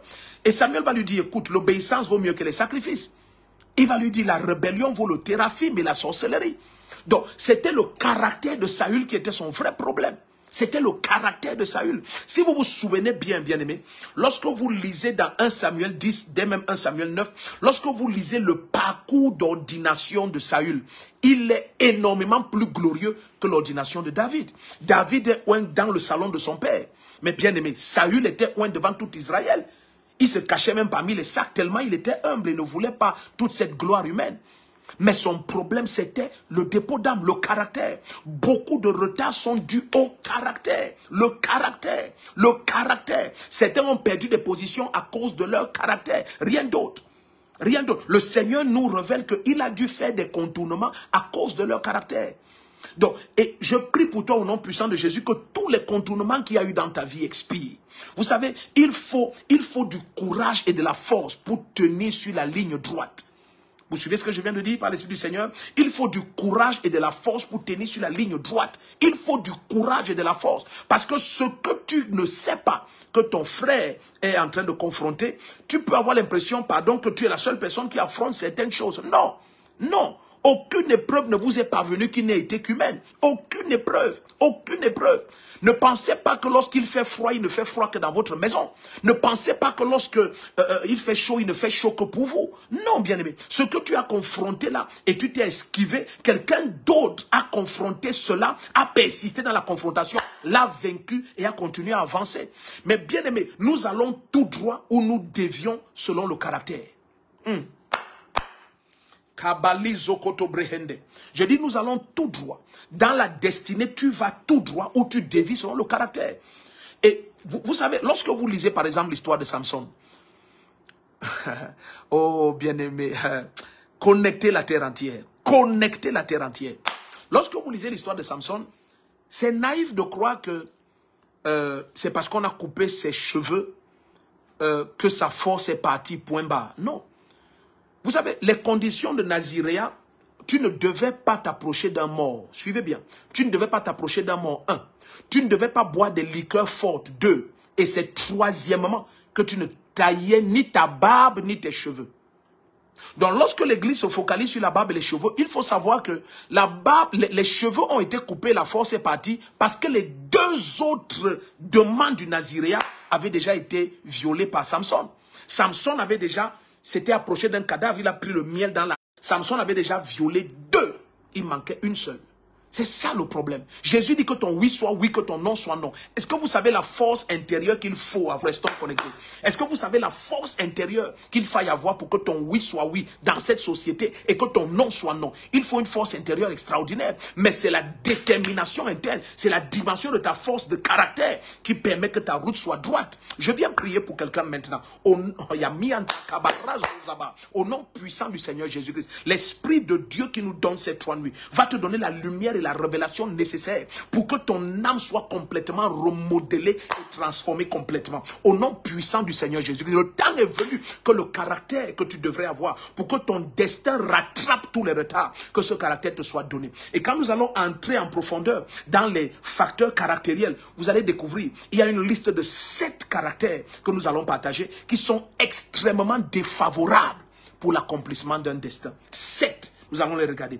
Donc là, je parlais maintenant du facteur caractériel. Allons regarder le facteur environnemental. Les facteurs environnementaux, entre parenthèses, les lieux et les entourages. Est-ce que vous êtes toujours là? Allons dans Hébreux 5 à partir du verset 12. Donc, 3e facteur qui sont source de retard. Nous regardons maintenant les facteurs qui sont environnementaux, entre parenthèses, les lieux et puis les entourages. Donc, allons dans Hébreux 5 à partir du verset 12. Est-ce que tu es là où tu as fui? Hébreux 5 à partir du verset 12. Hébreux chapitre 5. Si tu es béni, oh, mets en commentaire, je suis béni, je suis béni, je suis béni. Hébreux 5 à partir du verset 12. Donc si tu es béni, mets en commentaire, je suis béni, je suis béni, je suis béni, je suis béni. Donc lorsque nous parlons de facteurs caractériels, j'ai dit quelque chose qui est très important. Par l'Esprit du Seigneur, je t'ai dit, il faut énormément écouter ce que tes intimes disent de toi. Vous savez, il y a des gens qui disaient de Jésus qu'il est de Belzébuth, donc il ne va pas aussi écouter tout le monde. Donc, mais Jésus a quand même prouvé de façon claire que ce serait pas sage de se limiter à son propre jugement de soi-même. Parce que l'insensé est sage à ses propres yeux. Vous savez, lorsque vous vous êtes, bon c'est un exemple naïf, lorsque vous vous êtes remarié 8 fois, vous n'allez pas me dire que tous les 8 hommes étaient mauvais. Donc, à un moment donné, vous devez avoir l'humilité de vous poser de bonnes questions. Vous devez avoir l'humilité d'écouter quel est ce reproche qui revient lorsqu'il s'agit de vous. Suivez bien ce que nous partageons. Parce que, vous savez, quand nous allons entrer dans les facteurs et que l'Esprit de Dieu va commencer à te faire comprendre pourquoi certaines personnes accumulent autant de retard, je vous dis, ces 3 nuits, je vous le dis en toute humilité devant le Seigneur Jésus-Christ, c'est pour complètement libérer la vie de quelqu'un. Je dis bien complètement. Ce n'est pas possible, je n'exagère pas, en tout cas vous allez témoigner à la fin. Ce n'est pas possible que tu écoutes ce que l'Esprit de Dieu veut partager pendant ces 3 nuits et tu restes la même personne. Je te challenge, vraiment si tu permets que je te challenge. Je te challenge, ce n'est pas possible. Lorsque nous avons regardé les facteurs spirituels tout à l'heure, je vous ai dit tous les 4 facteurs, ils interagissent entre eux. Les facteurs spirituels, aussi complexes qu'elles sont, vous allez découvrir qu'elles se résument en 5 facettes d'opération. Je dis, quand on va regarder les facteurs spirituels, on va regarder 5 facettes d'opération. Vous serez choqués de découvrir que pour attaquer un destin, les esprits ne viennent pas par plus que ces 5 facettes. Ils ne viennent pas par plus. De Genèse à Apocalypse. Lorsque nous allons regarder les facteurs caractériels, vous serez choqués de voir les 7 caractères qui peuvent retarder une destinée. 7. Présentés par le Seigneur. De façon très étrange. Et parfois, vous vous posez l'action de savoir, mais pourquoi le Seigneur va dire ces choses? Bon, parfois aussi, c'est parce que l'Église n'est pas enseignée. Amen. Donc, ok, on revient donc à la raison des nuits de guerre spirituelle. Donc, parfois, l'Église n'est pas enseignée. Ok, donc, d'où la raison de cette nuit. Ok, donc, maintenant, nous regardons les facteurs environnementaux, entre parenthèses, les lieux et les entourages. Nous sommes dans Hébreux 5 à partir du verset 12. Verset 12 et 13. Oh, bienvenue, bienvenue, bienvenue. Partageons au maximum, s'il te plaît. Au maximum, au maximum. Donc, Hébreux 5 à partir du verset 12. Il est dit, alors que vous devriez avec le temps être des maîtres. Donc vous comprenez qu'il y a un retard. Il dit, avec le temps, vous devriez être des maîtres. Donc là, il y a un retard, c'est clair déjà. Donc maintenant, il y a un reproche de la part du Seigneur. Le Seigneur dit, nous sommes dans Hébreux 5 à partir du verset 12. Il dit, alors qu'avec le temps, vous devriez être des maîtres. Donc il dit, moi, ce que j'attends de vous à ce moment, c'est que vous soyez des rabbis, des maîtres. Ça veut dire des gens qui sont des références, des modèles, des gens qui sont des inspirations pour les autres, des gens qui sont des dépositaires de connaissances, des gens qui sont des dépositaires de savoir spirituel. Il dit, alors qu'avec le temps, vous deviez être des maîtres. Il dit, vous avez de nouveaux besoins qu'on vous enseigne les premiers principes élémentaires des oracles de Dieu. Vous en êtes venus à avoir besoin de lait. Donc dans ce cas, le Seigneur dit que c'est très grave. Vous avez même rétrogradé. Donc, il n'y a même pas seulement eu des retards en termes de non-accomplissement. Ils sont rentrés en arrière. Il dit, avec le temps, vous en êtes encore au lait. Donc, regardez un peu. Oh, Shikabakatia. Et au verset 13, il dit, or, quiconque en est au lait n'a pas l'expérience de la parole de justice car il est un enfant. Le mot, je vous ai dit ici plusieurs fois, c'est népios. Ce n'est pas brephos pour dire qu'il est à la mamelle. C'est népios. Ce n'est même pas technon pour dire l'ensemble des fils. Non, ici c'est népios pour dire qu'il ne connaît pas parler. Il est complètement immature. Est-ce que vous avez jamais été en face de quelqu'un qui a grandi dans... Oh, Habakaseto Brehia. Oh, Seigneur Jésus-Christ. Est-ce que vous avez jamais été avec quelqu'un qui a grandi dans un type d'environnement et vous pouvez dire de la personne que cette personne est très mal éduquée? Ça vous est arrivé, n'est-ce pas? Donc, quand vous vous retrouvez en face de quelqu'un, vous découvrez qu'il y a un problème d'éducation. Ce problème que vous avez remarqué qu'il y a un problème d'éducation, c'est un problème environnemental. Tu voyez, c'est le lieu où c'est le lieu où son âme a subi son développement, qui n'a pas permis que tous les éléments adéquats soient installés dans son âme. Et je dis, c'est pour ça que l'Église doit faire attention au jugement qu'on porte entre nous les uns contre les autres. Pourquoi? Parce que cette personne qui a un problème d'éducation peut s'être éduqué lui-même dans la rue, ou alors même étant dans la maison des parents, peut-être il a eu des parents qui étaient toujours absents pour x, y raison. Donc il s'est éduqué seul, il s'est formé seul, il s'est bâti son caractère par lui-même. Les parents devraient être là pour l'émonder, le tailler. Est-ce que vous comprenez un peu? C'est pour ça que le Seigneur dit, n'épargne pas ton fils du fouet, car la folie s'attache aux enfants. Donc mais maintenant, s'il n'y a pas eu la présence adéquate de ceux-là qui dans son entourage devraient produire, comment je peux dire ça facilement en français, devraient les monder pour produire l'éducation, ça veut dire le dépôt d'âme nécessaire, le dépôt d'âme, un dépôt d'âme très simple, dépôt d'âme d'humilité. Nous sommes en train de regarder, nous sommes dans la dimension environnementale, des facteurs environnementaux, entre parenthèses les lieux, les entourages. Donc vous voyez, le Seigneur dit, avec le temps, vous auriez dû être des maîtres. Vous auriez dû être des maîtres. Donc parfois, il y a des gens qui ne savent pas parler. Ils ne savent pas, je vous dis, ils ne savent pas respecter, ils ne savent pas. Vous asseyez avec lui, vous avez toujours l'impression que c'est quelqu'un qui a un problème. La réalité, il sort d'un environnement où il n'y a pas eu quelqu'un pour l'émonder. Donc en fait, c'est de l'or, mais c'est de l'or brut. Il n'a pas été passé par le feu que devrait installer la rectitude éducationnelle des parents. Il n'est pas passé par ça. Donc vous êtes en face de quelqu'un et vous avez comme l'impression qu'il a un problème. Parfois vous avez comme l'impression que cette personne vous manque de respect. Non, elle ne vous manque pas de respect. Ce qu'elle est en train de produire, c'est tout ce qui est en elle. C'est tout ce que la personne peut produire. Oh, Yakaba Hande. Est-ce que quelqu'un est connecté? Est-ce que quelqu'un est connecté? Bienvenue au prophète Carlos Falcao. Ils sont très nombreux qui sont connectés. Très nombreux, très nombreux, très nombreux. Donc bien aimé, signalons à tout le monde. Signalons à tout le monde. Signalons à tout le monde. Nous sommes en direct. Nous sommes en direct. Alléluia. Kete Bragoria. Mettons les cœurs en permanence. Mettons les cœurs, mettons les cœurs, mettons les cœurs, mettons les cœurs, mettons les cœurs au maximum. Donc nous étions déjà en train de regarder troisième facteur. Troisième facteur des retards de destinée. Nous avons vu ces facteurs environnementaux. Facteurs environnementaux. Et entre parenthèses, je vous ai dit, vous mettez les lieux et les entourages. Ok, regardons. Quatrième facteur, cause des retards destinés. Et j'ai dit, nous allons commencer par regarder ce facteur. Je prie maintenant. Je vous supplie. À ce moment, nous entrons dans une phase qui est très importante. Donc, Si c'est possible, réveillez la personne à côté de vous, connectez la personne, taguez le nom de la personne, mais veillez que la terre entière soit connectée maintenant. Parce que là, nous entrons déjà dans le vif du sujet. Le vif du sujet. Donc, troisième facteur de retard, facteur qui cause des retards de destinée, nous avons dit que ce sont des facteurs historiques. Et j'ai dit, mettez entre parenthèses les traumatismes. Les traumatismes. Les traumatismes. Et allons dans Matthieu 11. Je vais lire à partir du verset 2, vous allez comprendre. Mettez entre parenthèses les traumatismes. Donc, quatrième facteur de retard de destinée sont les facteurs historiques. Et j'ai dit, mettez entre parenthèses les traumatismes. Vous ne pouvez pas imaginer, et nous allons regarder la définition des traumatismes. Donc, c'est vraiment 3 nuits extraordinaires. Donc, nous allons regarder la définition des traumatismes, mais vous ne pouvez pas imaginer ce qu'un seul traumatisme peut causer comme retard dans une vie. Vous savez, bien aimé, la quasi-totalité du temps pour que vous avanciez, il faudrait que vous soyez délivré de votre passé. Mais vous allez découvrir cette nuit que les passés ne sont pas les mêmes.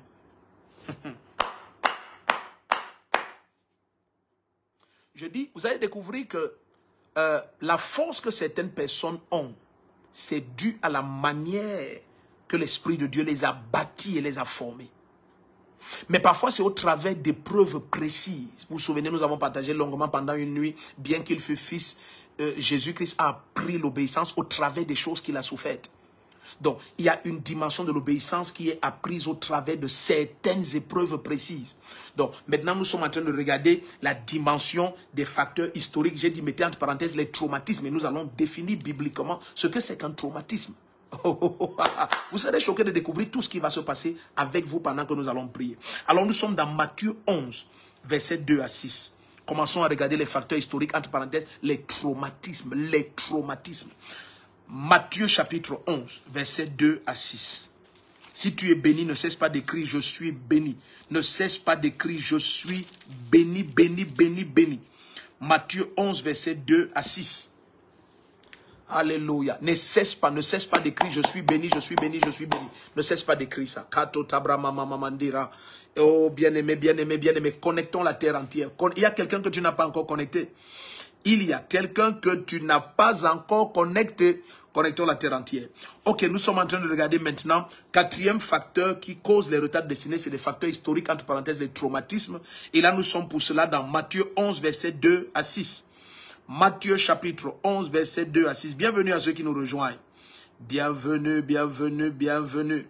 Make baza dodo rimento bradiga baza dede. Hey, hey, est-ce que tu es connecté? Est-ce que tu es connecté?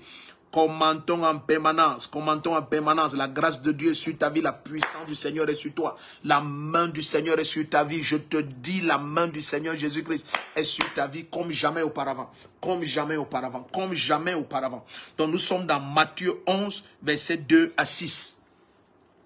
Alléluia, bienvenue. Vous êtes très nombreux qui êtes connectés cette nuit. Très nombreux, restons connectés, invitons la terre entière, taguons les noms, invitons tout le monde, l'Esprit de Dieu est en train de libérer plusieurs, la lumière est en train de jaillir, beaucoup sont libérés cette nuit, c'est ce qui va se passer, la main du Seigneur ne faillit jamais, jamais, il ne fera pas exception dans ton cas. Donc il est dit ici dans Matthieu 11, verset 2 à 6, or, suivez bien, quatrième facteur de retard de destinée qui cause des retards de destinée sont les facteurs qui sont historiques, entre parenthèses, les traumatismes. Les traumatismes. Ne cesse pas d'écrire, je suis béni, je suis béni. Donc, regardez à partir du verset 2. Or, Jean, dans sa prison, suivez bien. Or, Jean, dans sa prison, avait entendu parler des œuvres du Christ. Suivez très bien. Oh, aïe, aïe, aïe, aïe, aïe, aïe, aïe, aïe, aïe. Là, nous sommes sur un bouton rouge. Or, Jean, dans sa prison, avait entendu parler des œuvres du Christ et il envoya dire par ses disciples, es-tu celui qui doit venir ou devons-nous en attendre un autre? Ok, verset 4. Jésus lui répondit, allez annoncer à Jean ce que vous entendez, les aveugles recouvrent la vue, ainsi de suite. Au verset 6 maintenant, suivez très bien. Au verset 6, Jésus dit, heureux celui pour qui je ne serai pas une occasion de chute. Maintenant, suivez très bien. Vous savez, lorsque nous lisons cette parole, je veux que l'Église et tous ceux qui sont connectés se souviennent que nous parlons de Jean-Baptiste. Nous parlons d'un homme hautement spirituel. Nous parlons de quelqu'un, nous parlons de quelqu'un, ça c'est un des textes et c'est l'une des histoires qui m'a fait le plus méditer pendant les premières années de ma foi. Je dis par l'Esprit du Seigneur, plus de 2-3 ans sur rien que ce texte.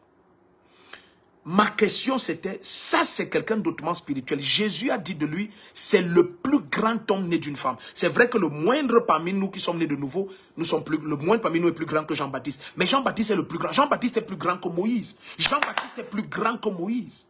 Mais bien aimé, voici quelqu'un de qui le créateur de l'univers, Jésus-Christ de Nazareth, témoigne que c'est le plus grand homme né d'une femme. Mais cet homme se retrouve dans une situation traumatisante.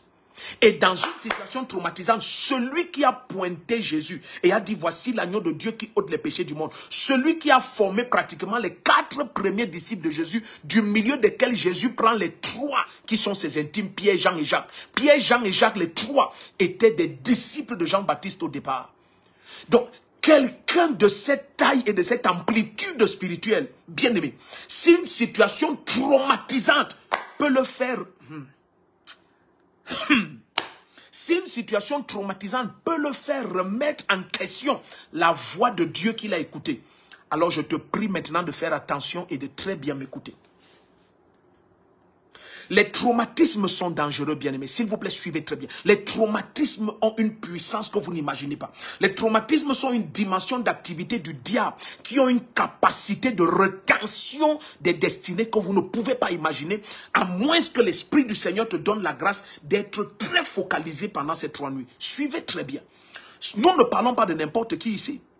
Il dit, celui qui m'a envoyé baptiser m'a dit, celui sur qui tu verras l'Esprit descendre. Ça veut dire Jean-Baptiste voit l'Esprit descendre. Celui sur qui tu verras l'Esprit descendre et demeurer, c'est lui qui baptise d'Esprit Saint et de feu. Il dit, j'ai vu et j'ai rendu témoignage que ce Jésus de Nazareth, c'est le Christ. Il présente Jésus de Nazareth comme étant le Christ à tout Israël. Mais bien aimé, lorsqu'un traumatisme, qu'est-ce que c'est de façon simple un traumatisme? Bien aimé, c'est un événement paralysant. Je commence par définir un traumatisme comme ça. C'est un choc inattendu et paralysant. Jean-Baptiste est en prison. Jean-Baptiste est dans les mains des gens qui hier le célébraient. Vous savez que Jean-Baptiste, les rois venaient vers lui, les généraux de l'armée, ils disaient aux soldats, écoutez, ne demandez pas plus que ce que la loi demande que vous preniez. Donc, il est entre les mains des gens qui hier lui étaient soumis, des gens qui l'appelaient père, des gens qui se prosternaient à ses pieds. Jean-Baptiste est dans un traumatisme extraordinaire. Souvenez-vous que ses disciples se sont ralliés à Jésus-Christ. Jean-Baptiste est dans une situation étrangement choquante, inattendue et choquante. Et le choc et le traumatisme de la situation, Jean-Baptiste envoie des gens poser une question étrange. Et Jésus dit quelque chose, il dit, heureux celui pour qui je ne serai pas une occasion de chute. Je ne serai pas une pierre d'achoppement.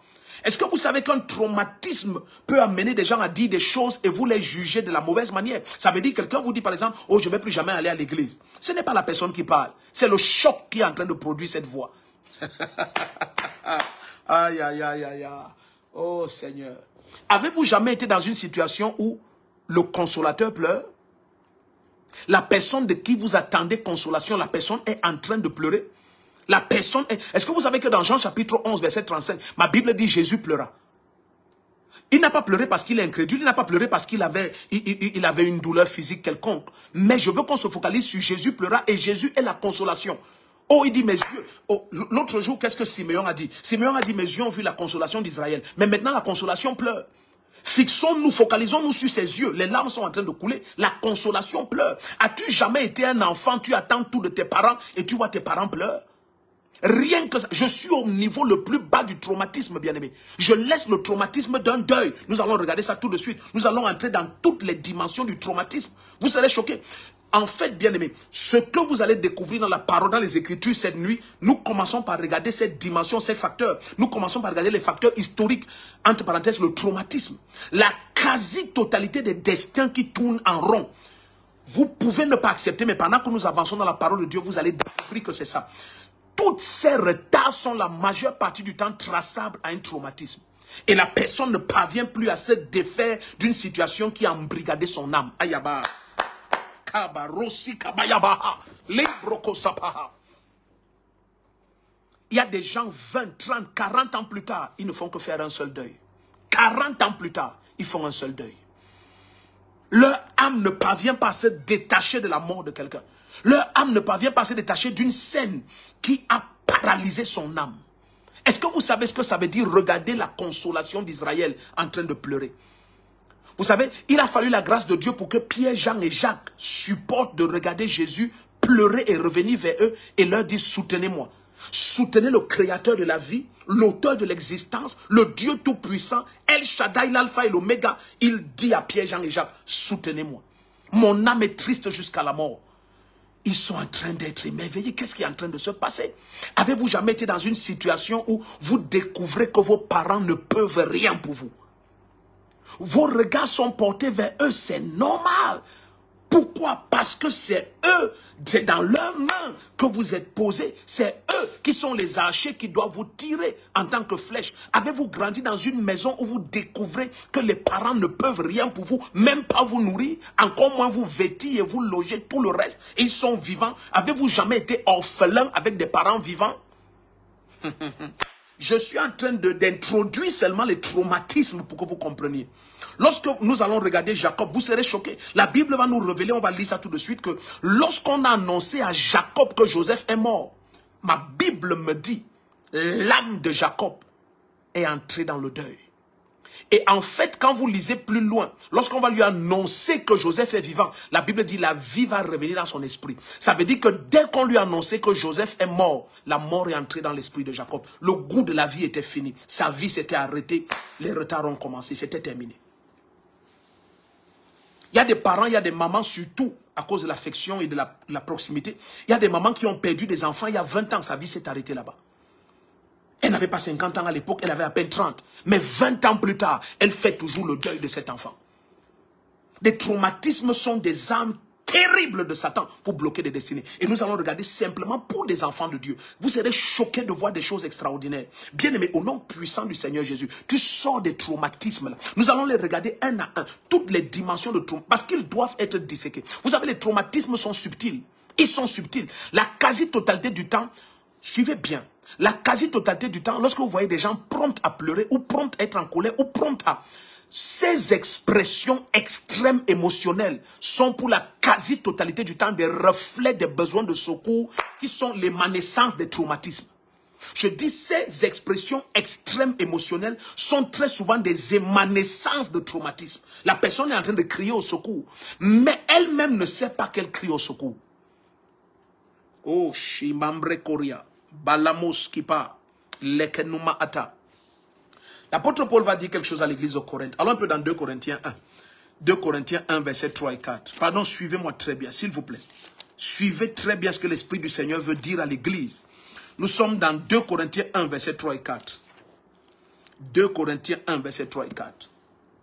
Un traumatisme peut amener un chrétien à oublier tout ce que le Seigneur lui a dit. Et quelqu'un oublie que c'est Dieu qui lui avait dit, va dans cette église. Il oublie que c'est Dieu qui lui avait dit. Mais à cause d'un choc, il te dit, mais comment j'ai été dans cette église et maintenant j'ai consacré ma voiture. Une semaine après, la voiture explose en plein carrefour. Ça, c'est quel genre d'église? Ce n'est pas lui qui parle. Un traumatisme veut déjà le détourner. Et le traumatisme est dangereux. Le traumatisme, et la personne oublie que c'est le Seigneur qui l'a conduit dans ce ministère. C'est le Seigneur qui l'a conduit vers ses serviteurs de Dieu. Tout d'un coup, il oublie tout ça à cause d'un traumatisme. Un traumatisme de perte financière, un traumatisme de choc dans les affaires, un traumatisme de perte dans les investissements. Les traumatismes sont de divers ordres. Mais les traumatismes sont des situations face auxquelles on est complètement impuissant. Tu regardes de tes yeux ce que tes mains ne peuvent changer en rien. Et c'est en train d'attaquer ta vie. C'est ça un traumatisme. Si tes yeux ne contemplent pas, ça ne peut pas te traumatiser. Mais quand tu contemples de tes yeux, vous n'avez jamais vu un enfant dont le papa aurait violemment violenté la maman et elle est décédée? Oh, on a eu un enfant comme ça à l'église, bien-aimé.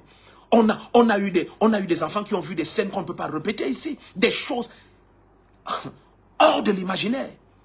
Et parfois, le jeune homme réagit de façon étrange et tu sais que c'est un traumatisme. Tu sais, il est en train de répondre à un trauma. Certains te disent, je ne viens plus à l'église, je ne prie plus, je ne veux plus entendre parler de Jésus-Christ. Ce n'est pas lui qui parle. Je dis, je parle de Jean-Baptiste. Jean-Baptiste a dit, allez demander à Jésus s'il est celui qui doit venir ou on doit attendre un autre. Kabate, Malek Ziabaha, Kobara Hashande. Ok, 2 Corinthiens 1, verset 3 et 4. Tu sors de ce traumatisme-là. Tu sors de tout traumatisme avec ses effets sur ton âme. Tu sors au nom puissant du Seigneur Jésus-Christ. Pendant que le Seigneur va nous révéler toutes les dimensions de traumatisme-là, tu vas sortir de ces traumatismes les uns après les autres. Les uns après les autres. Les uns après les autres. Certaines relations ont causé des traumatismes émotionnels extrêmes. Des traumatismes émotionnels. Vous allez voir dans la parole du Seigneur. Ton cœur a complètement été donné à quelqu'un et c'est devenu un jouet dans ses mains. Il y a des traumatismes extraordinaires. Extraordinaires. Extraordinaires. Mais que personne ne te fasse croire le mensonge selon lequel ça n'a eu aucun effet sur ton cœur. Attention, attention, attention. Le médecin le plus agréé pour tous les traitements de traumatisme, c'est le Saint-Esprit. C'est le Saint-Esprit. C'est pour ça que, bien aimé, écoutez, l'Église doit prendre avantage au maximum de la présence de Jésus-Christ avec nous. En la personne du Saint-Esprit. C'est Jésus-Christ. C'est... Oh, laissez-moi d'abord lire. Laissez-moi d'abord lire 2 Corinthiens 1, verset 3 et 4. Pasteur Paul Enenche a une musique où il dit, c'est dans la présence du Seigneur qu'il n'a pas honte. I have found a place where I can be my own.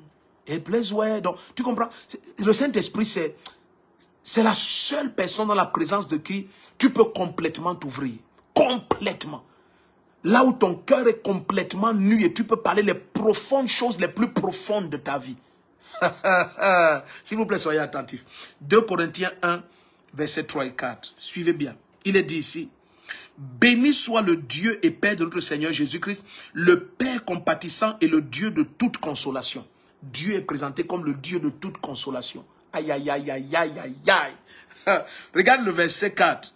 Il dit, lui qui nous console, oh merci Seigneur, lui qui nous console dans toutes nos afflictions. Pourquoi? Afin que par la consolation que nous recevons nous-mêmes de la part de Dieu, nous puissions consoler ceux qui se retrouvent dans toutes sortes d'afflictions. Donc le Seigneur dit, je t'apporte pleine consolation pour que tu deviennes un instrument de consolation pour les autres.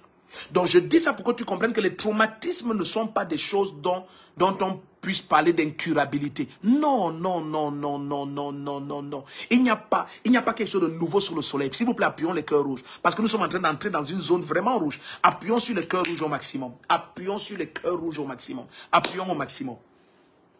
Donc quand vous voyez souvent... une sœur ou un frère dit, oh je ne me marierai plus jamais, je ne vais plus jamais aimer personne, je ne vais plus jamais... En fait, la personne exprime un traumatisme. La personne est en train d'exprimer, vous voyez, c'est l'émanescence d'un traumatisme. La personne sort d'un traumatisme. Regardons un peu, regardons le cas dont j'ai parlé de Jacob. Allons dans Genèse 37, pour qu'on n'évoque pas autant de choses et puis on ne regarde pas les références. Allons dans Genèse 37, verset 35. Je pense que c'est là-bas. Genèse 37, verset 35. Alléluia. Genèse 37, verset 35. Ça, c'est le traumatisme ultime. C'est le traumatisme de la perte d'un être très cher. Vous savez comment Jacob était attaché à Joseph. C'était l'enfant de sa jeunesse. C'était l'enfant de la femme qu'il a aimé au point de travailler 14 ans pour elle. Bien aimé, c'est rare. Je ne sais même pas si ça déjà... Je ne sais pas si ça existait après Jacob, qu'un homme travaille et 14 années de salaire, c'est pour doter une femme. Je ne sais pas. Je ne peux pas oser dire n'importe quoi, mais je ne sais pas. Je ne sais pas. 14 années de salaire. 14 années de salaire. Ce n'est pas petit, hein. 14 années de salaire. Donc, il aimait Rachel à l'extrême. Et vous vous souvenez, c'est quand Rachel va accoucher Joseph que Jacob va aller confronter Laban. Ça veut dire que toutes ces années, il se sentait affligé. C'est ça les traumatismes, bien-aimés. Certaines personnes que vous croyez qu'elles sont humbles, elles ne sont pas humbles, elles sont traumatisées. Oh Seigneur. Ah. Nous avançons, vous allez tout comprendre. Nous sommes dans Genèse 37, verset 35. Genèse 3, 7, verset 3, 5. Ok. Donc, il est dit ici, tous ses fils et toutes ses filles se levèrent pour le consoler, mais il refusa cette consolation. Il disait, c'est dans le deuil que je descendrai vers mon fils au séjour des morts. Et il pleurait son fils. Ça, c'est Jacob. Il a refusé la consolation. Il était tellement traumatisé. Vous voyez, ça c'est Oh, Shakebakos Yabrahande Ketiotoloko Shaprakaraboski Brahande. Lembro Nakima Asato Prekeri Bakashata Pro Sabranda. Zagado Bregedia. Ça, c'est lorsque ton âme reçoit un choc paralysant. L'âme de Jacob venait de recevoir un choc qui l'a paralysé. On venait de lui annoncer que Joseph, ton fils bien-aimé, il est mort. Il a dit, je ne veux pas de consolation, je vais descendre triste au séjour des morts. Ça veut dire, tout le restant de ma vie, je vais porter un deuil. Est-ce que vous imaginez, il y a des gens qui portent des deuils comme ça depuis de longues années. À chaque fois, et parfois le premier signe que la personne porte toujours un deuil, c'est que dans tous les événements tristes, son âme retourne directement vers cette personne qui est partie. Oh, si mon papa était encore là, on ne l'aurait pas traité. Si ma mère vivait encore. Donc, ça te montre que l'âme de la personne n'est toujours pas sortie du deuil. Non, toujours pas. Toujours pas. Toujours pas. Le Seigneur dit, lorsqu'on va lire dans Ésaïe 43, à partir du verset 18 là-bas, il va dire, oublie les événements anciens. Ça va me permettre de faire une chose nouvelle. Donc lorsqu'il parle d'oublier ici, il ne parle pas simplement d'une confession de la bouche où tu dis oh Seigneur, j'ai oublié les événements anciens. Non, ça veut dire que lorsque les vents et les tempêtes soufflent, elles ne peuvent pas faire jaillir cela de toi. Parce que si une situation fait jaillir une émotion de toi, une émotion qui date d'un événement passé, c'est la preuve que l'émotion est toujours là. Je ne sais pas si vous avez compris ce que je viens de dire. Je dis, si une épreuve refait jaillir de ton âme des émotions quelconques, c'est la preuve que ces émotions-là, elles sont toujours là. Parfois, vous ne saurez jamais ce qu'il y a dans un lieu jusqu'à ce qu'un vent souffle. Il y a des vents, quand ils soufflent, ils révèlent ce qui était présent. Parce que les vents, ils soulèvent les arbres, ils soulèvent les arbustes, les feuillages, et ainsi de suite. Donc, parfois, tu pourrais croire que tu es guéri. Parfois, tu pourrais croire que tu as laissé tomber un deuil. Non, mais c'est face à certaines situations que ces situations deviennent des instruments révélateurs que tu n'as toujours pas traversé ce traumatisme. Ce deuil est toujours là. Regardez bien ce qui va se passer maintenant. Allons dans Genèse 45, verset 27. Genèse 45, verset 27. Regardez. Donc, lorsque Jacob a dit, je refuse la consolation, mon âme va descendre triste, rejoindre Joseph au séjour des morts. On va lire maintenant et découvrir que la mort était entrée dans son esprit. Il n'avait plus aucun goût de la vie. Et c'est ça le danger des situations traumatisantes. C'est que ça paralyse complètement ta destinée en te maintenant en un lieu qui n'est pas un lieu physique. Le lieu là, c'est un lieu qui a capturé ton âme. C'est ton homme intérieur qui est capturé. La force qui devrait jaillir de toi, l'entrain qui devait jaillir de toi pour avancer. Il y a plusieurs qui ne comprennent pas l'attitude de certaines personnes, mais ce sont les traumatismes qui produisent ces attitudes incompréhensibles. Il faudrait pouvoir disséquer. Et c'est ça que l'Esprit de Dieu va te permettre de faire par le Saint-Esprit, là, maintenant, pendant que nous avançons. S'il te plaît, sois connecté. Tu vas découvrir que nous sommes dans Genèse 45, verset 27. Tu vas découvrir que, à moins que tu acceptes que le Saint-Esprit ouvre ton cœur et qu'il y ait une pleine confession, qu'il y ait une pleine, en anglais on dit pouring out of your heart, c'est-à-dire un déversement extérieur de ton cœur, à moins que tu le fasses dans la présence de Dieu, tu serais choqué de découvrir que pourquoi est-ce que l'Esprit doit venir pour consoler les cœurs brisés, pour penser les cœurs. Bien aimé, c'est parce que ce sont parfois des blessures dont l'humain n'a pas la capacité de guérir. Je ne sais pas si vous avez suivi. L'Esprit du Seigneur l'Éternel est sur moi dans Isaïe 61 à partir du verset 2. Jésus le reprend dans Luc 4 lorsqu'il est au temple à partir du verset 14 et il dit tout d'un coup pour penser les cœurs brisés. Mon Dieu, Dieu doit se faire chair et venir sur terre pour penser les cœurs brisés. Ça te montre que, bien aimé, la guérison des traumatismes est plus profonde que les capacités de la technologie humaine ne puisse apporter solution. Donc, il faut être attentif. L'Esprit du Seigneur veut nous donner certains détails pour que tu commences à voir la main du Seigneur apporter la guérison. Nous sommes dans Genèse 45, verset 27, 2 et 7. Regardez. Alors, il lui répétait toutes les paroles que Joseph leur avait dites. Jacob vit les chariots que Joseph avait envoyés pour le transporter. C'est alors que l'esprit de leur père Jacob reprit vie. Donc quand on est venu lui annoncer que Joseph est vivant, c'est lui qui règne en Égypte, voici les chariots, regarde comment ils sont glorieux, ils sont de l'ordre royal, voici les présents qu'il envoie, il a compris qu'attends, l'argent que j'ai donné à mes enfants ne peut pas acheter tout ça, mes enfants ne sont pas des voleurs non plus, donc forcément, et dès que son esprit, suivez bien, dès qu'il a accepté que Joseph est vivant, la Bible dit la vie est rentrée dans son esprit, ça veut dire la mort régnait déjà en lui. La mort régnait en lui. Les traumatismes sont dangereux à ce point. La mort régnait déjà en Jacob, au nom puissant du Seigneur Jésus-Christ. Quiconque me visionne et ton âme était paralysée et attaquée, au nom de Jésus-Christ, cette paralysie s'arrête. Ce traumatisme qui a affecté ton cœur et ton âme et qui a neutralisé tes émotions, les a gardés dans la peine, les a gardés dans l'abattement, les a gardés dans l'apitoiement, les a gardés dans une forme de déchéance continuelle, au nom puissant de Jésus-Christ. L'Esprit du Seigneur brise le joug causé par tous ces traumatismes. Le joug est brisé sur ton âme. Les fleuves de vie, les flots de la fraîcheur de la présence du Seigneur, les temps de rafraîchissement venant de sa présence, inondent ton âme maintenant. Inonde ton âme maintenant. Au nom puissant du Seigneur Jésus-Christ. Au nom puissant de Jésus-Christ. Pendant que tu élèves ta voix en prière, la main puissante du Seigneur vient sur toi. L'Esprit de Dieu envahit ton âme. L'Esprit de Dieu envahit les lieux les plus secrets de ton âme. Les plaies les plus cachées dans ton âme. L'Esprit du Seigneur apporte la guérison. L'Esprit du Seigneur apporte la guérison au nom puissant de Jésus-Christ. Est-ce que quelqu'un est connecté? Ah, barabayadava, zagabarade. Est-ce que quelqu'un est connecté, bien-aimé? Écoute, si tu es béni, écris je suis béni. Écris je suis béni. Écris ça, je suis béni, je suis béni. Si tu es béni, écris je suis béni. Nous allons aller dans Jean chapitre, non, allons dans Ruth 1, verset 13. Permettez-moi de vous montrer quelque chose dans Ruth 1. Allons dans Ruth 1. Regardons le cas de Ruth. Ruth chapitre 1. Ruth chapitre 1. Ruth chapitre 1, verset 13. Ruth chapitre 1, verset 13. Nous sommes en train de parler, nous commençons par quatrième facteur qui cause des retards destinés. Ce sont des facteurs historiques, entre parenthèses, les traumatismes. Les traumatismes. Les brogozi bagadaboz gibrehendiata. Bale kobreke limoshete kebarantatato. Zagabale kaborotolita mandele kozia babababa. Emprentele kozamambro shiparate kosiapre.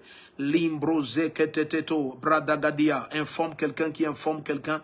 Nous sommes en direct, nous sommes en direct. Informe quelqu'un qui informe quelqu'un. Forme quelqu'un qui informe quelqu'un. Nous sommes en direct.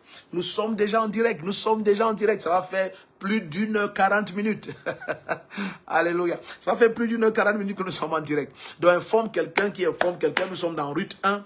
Nous sommes dans Ruth 1, le verset 13. Alléluia. Kade bogozi barantateato. Ta vie ne peut pas rester la même après ces 3 nuits. Oh non, c'est pas possible. Oh non, ce n'est pas possible. Si tu es béni, écris je suis béni. Écris, oh bien-aimé. Ah, la sœur a écrit je suis énormément béni. Alors si tu es énormément béni, écris je suis énormément béni. Écris cela, écris cela, écris cela. Écris cela, je suis béni, je suis béni, je suis béni. Et si tu es énormément béni, écris je suis énormément béni. Appuyons sur le cœur rouge en permanence, s'il vous plaît. Appuyons sur le cœur rouge. Oh, alléluia.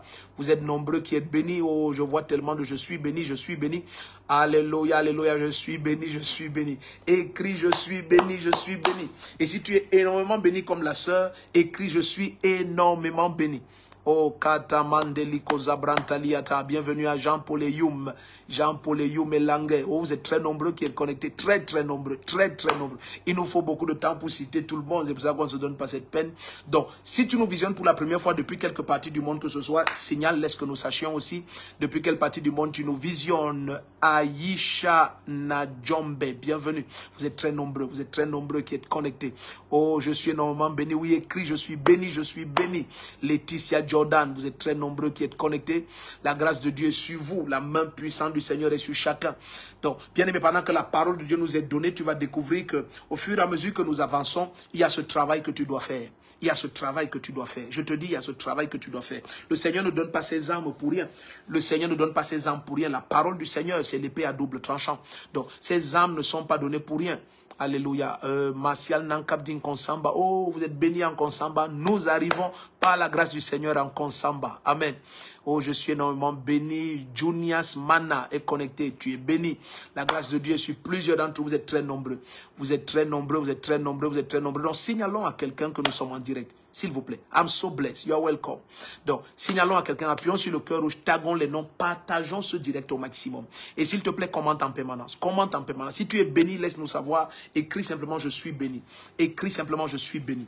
Alors, Ruth 1, verset 13. Ruth, chapitre 1, le verset 13. Alléluia, alléluia, waouh, waouh. C'est bien de savoir que il y a autant d'amoureux de la parole du Seigneur. Il y a autant d'amoureux de la parole du Seigneur. Donc, la guerre est gagnée lorsqu'il y a des conseils, lorsqu'il y a de la sagesse. La sagesse a l'avantage du succès. Donc, lorsque nous donnons ici la parole du Seigneur, c'est d'abord parce qu'il faut que ton âme soit illuminée. C'est d'abord pour cela. Donc, c'est 3 nuits de guerre spirituelle. Donc, mais vous voyez, nous commençons par l'Esprit du Seigneur à donner cette lumière parce qu'elle est capitale. Cette lumière est capitale. Alléluia. Oh, ok, ma fille me dit qu'elle est depuis Paris. Ok, tu es béni, embrasse ton époux. La grâce de Dieu est sur vous tous. Nous sommes pressés d'être avec vous en Europe. Signalons à tout le monde du 14 au 16 juin. Nous sommes à Paris. Du 14 au 16 juin, nous sommes à Paris. Alléluia. Donc, signalez à tout le monde du 14. Waouh, quelqu'un nous suit depuis l'Inde. Ok, la sœur Mégane, tu es bénie. Comment va l'Inde? Comment va l'Inde? Ceux qui nous suivent depuis l'Inde, vous êtes bénis. La grâce de Dieu est sur l'Inde. Donc nous sommes à Paris par la grâce du Seigneur, c'est à l'espace Congrès Les Esselières. Donc du 14 au 16 juin, à l'espace Congrès Les Esselières, c'est au 3 boulevard Chastenay de Guéry. C'est au 3 boulevard Chastenay de Guéry, au rond-point du général de Gaulle. C'est dans le 94e, c'est le 94 800 Villejuif. Donc, 94e, écoutez, on connaît le 94e, amen. Donc, c'est dans le 94e, c'est à Paris, c'est dans sa périphérie bourgeoise, c'est la ville juive. Donc, c'est du 14 au 16, nous sommes par la grâce de Dieu à Paris. Nous sommes à Paris du 14 au 16 juin, mon épouse, la maman et moi, à l'espace Congrès Les Esselières, au 3 boulevard Chastenay de Guéry, 3 boulevard Chastenay de Guéry, au rond-point du général de Gaulle, au 94 800 Villejuif. Oh, bien-aimé, c'est tous les jours, c'est 17h. 14, 17h, 15, 17h et dimanche le 16 juin, c'est à 17h aussi. Donc c'est 17h tous les jours. Écoute, ta vie ne sera pas la même. Là, il n'y a rien à dire. Ta vie ne sera pas la même. Nous aimons énormément quand le Seigneur nous envoie par lui-même. Alléluia, alléluia. Mon fils est Yango depuis la Caroline du Nord. Oh, les États-Unis sont connectés, vous êtes bénis. Ceux qui nous visionnent depuis le Canada, ils sont nombreux. Aux États-Unis, vous êtes nombreux. Par la grâce de Dieu, le Seigneur nous envoie au Canada cette année. Donc ceux qui sont au Canada, préparez-vous, nous venons au Canada. Par la grâce du Seigneur, ceux qui sont à Dubaï, nous revenons à Dubaï. Vous êtes bénis. La main puissante du Seigneur est sur vous. Plein d'autres nations sont déjà complètement prêtes. Et puis nous allons les annoncer au fur et à mesure. C'est une année extraordinaire. C'est une année extraordinaire. Alléluia. C'est une année extraordinaire. Ok, nous sommes dans Ruth 1. Ruth 1, verset 13. Ruth chapitre 1, verset 13. Liba. Oh, un bien-aimé écrit, je suis incroyablement béni. Là, ce n'est plus énormément, c'est au-dessus d'énormément, il est incroyablement béni. Gloire au Seigneur, gloire à Jésus-Christ. Ok, nous sommes dans Ruth 1, verset 13. Écoutez bien ce qui est dit ici. Dans Ruth 1, verset 13, regardez ce que Ruth dit. Regardez ce que Noémie dit, pardon. Regardez comment Noémie parle. Elle dit, elle parle à ses 2 belles-filles. Aïe, aïe, aïe, aïe, aïe, aïe, aïe. Mazate kete kolibrakatia. Ekato bragazente kelimando rokozia pranta kelebroho. Ok, regardez ce qu'elle dit. Elle dit, attendriez-vous pour cela, parce que d'après leur coutume, étant déjà mariée dans la famille, elle ne pouvait épouser que le frère du défunt. Donc maintenant, Noémie dit, attendriez-vous pour cela qu'ils aient grandi, refuseriez-vous pour cela d'appartenir à un autre homme? Non, mes filles, car mon sort est plus amer que la vôtre. Le vôtre, pardon. Mon sort est plus amer que le vôtre, et la main de l'Éternel s'est abattue sur moi. Donc Noémie dit, Dieu est contre moi. Vous voyez, quand on est traumatisé, c'est comme ça. Il y a des expressions qui sortent, mais ce n'est pas révélateur de la foi de la personne. Donc, ça c'est le traumatisme. Noémie dit que la main de l'Éternel est contre moi. Non. Parfois, vous êtes avec des gens traumatisés, ils te disent, oh, je m'attends encore à Dieu, pourquoi? Moi, je m'en fous même. En fait, ce n'est pas lui qui parle. Le traumatisme a cette capacité de produire des dépôts extraordinaires d'amertume dans l'âme. Or, faites attention à l'amertume. L'amertume est un dépôt terrible qui ouvre des portes à de très mauvais esprits. Lorsque nous avons commencé, je t'ai dit par l'Esprit du Seigneur que les 4 facteurs qui sont des facteurs majeurs de production de retard dans les destinées, nous avons vu les facteurs spirituels, nous avons vu les facteurs caractériels, nous avons vu les facteurs environnementaux, entre parenthèses, les lieux et les entourages. Et nous sommes en train de regarder 4e domaine que nous avons vu, ce sont les facteurs historiques, entre parenthèses, les traumatismes. Mais je te dis maintenant par l'Esprit du Seigneur, encore une fois, que tu vas découvrir quand nous avançons que les 4 facteurs sont interagissants. Ils sont interagissants.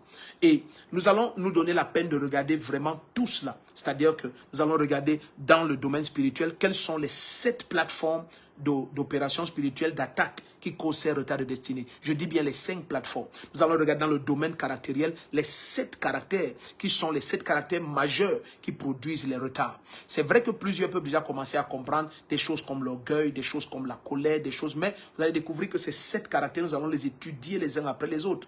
Mais vous allez découvrir qu'il y a des caractères qui sont très subtils, des caractères comme la tristesse. Il y a des tristesses qui sont des abattements profonds. Ce sont des abattements profonds. Ce n'est pas bon. Ce n'est pas bon. Vous allez voir comment des esprits prennent avantage de tous ces types de caractères. Donc, je prie pour toi qui es connecté au nom puissant du Seigneur Jésus-Christ, que la main souveraine du Seigneur te garde, que l'Esprit de Dieu ouvre ton cœur. Que la main puissante du Seigneur continue à t'équiper et te rend prêt pour ce qui arrive, te rend prêt, te rende complètement prêt pour ce qui arrive. Parce que n'oublie pas, demain ça va être notre 2e nuit. Oh oui, ou bien tout à l'heure, parce que nous sommes déjà mercredi. Ça va être notre 2e nuit.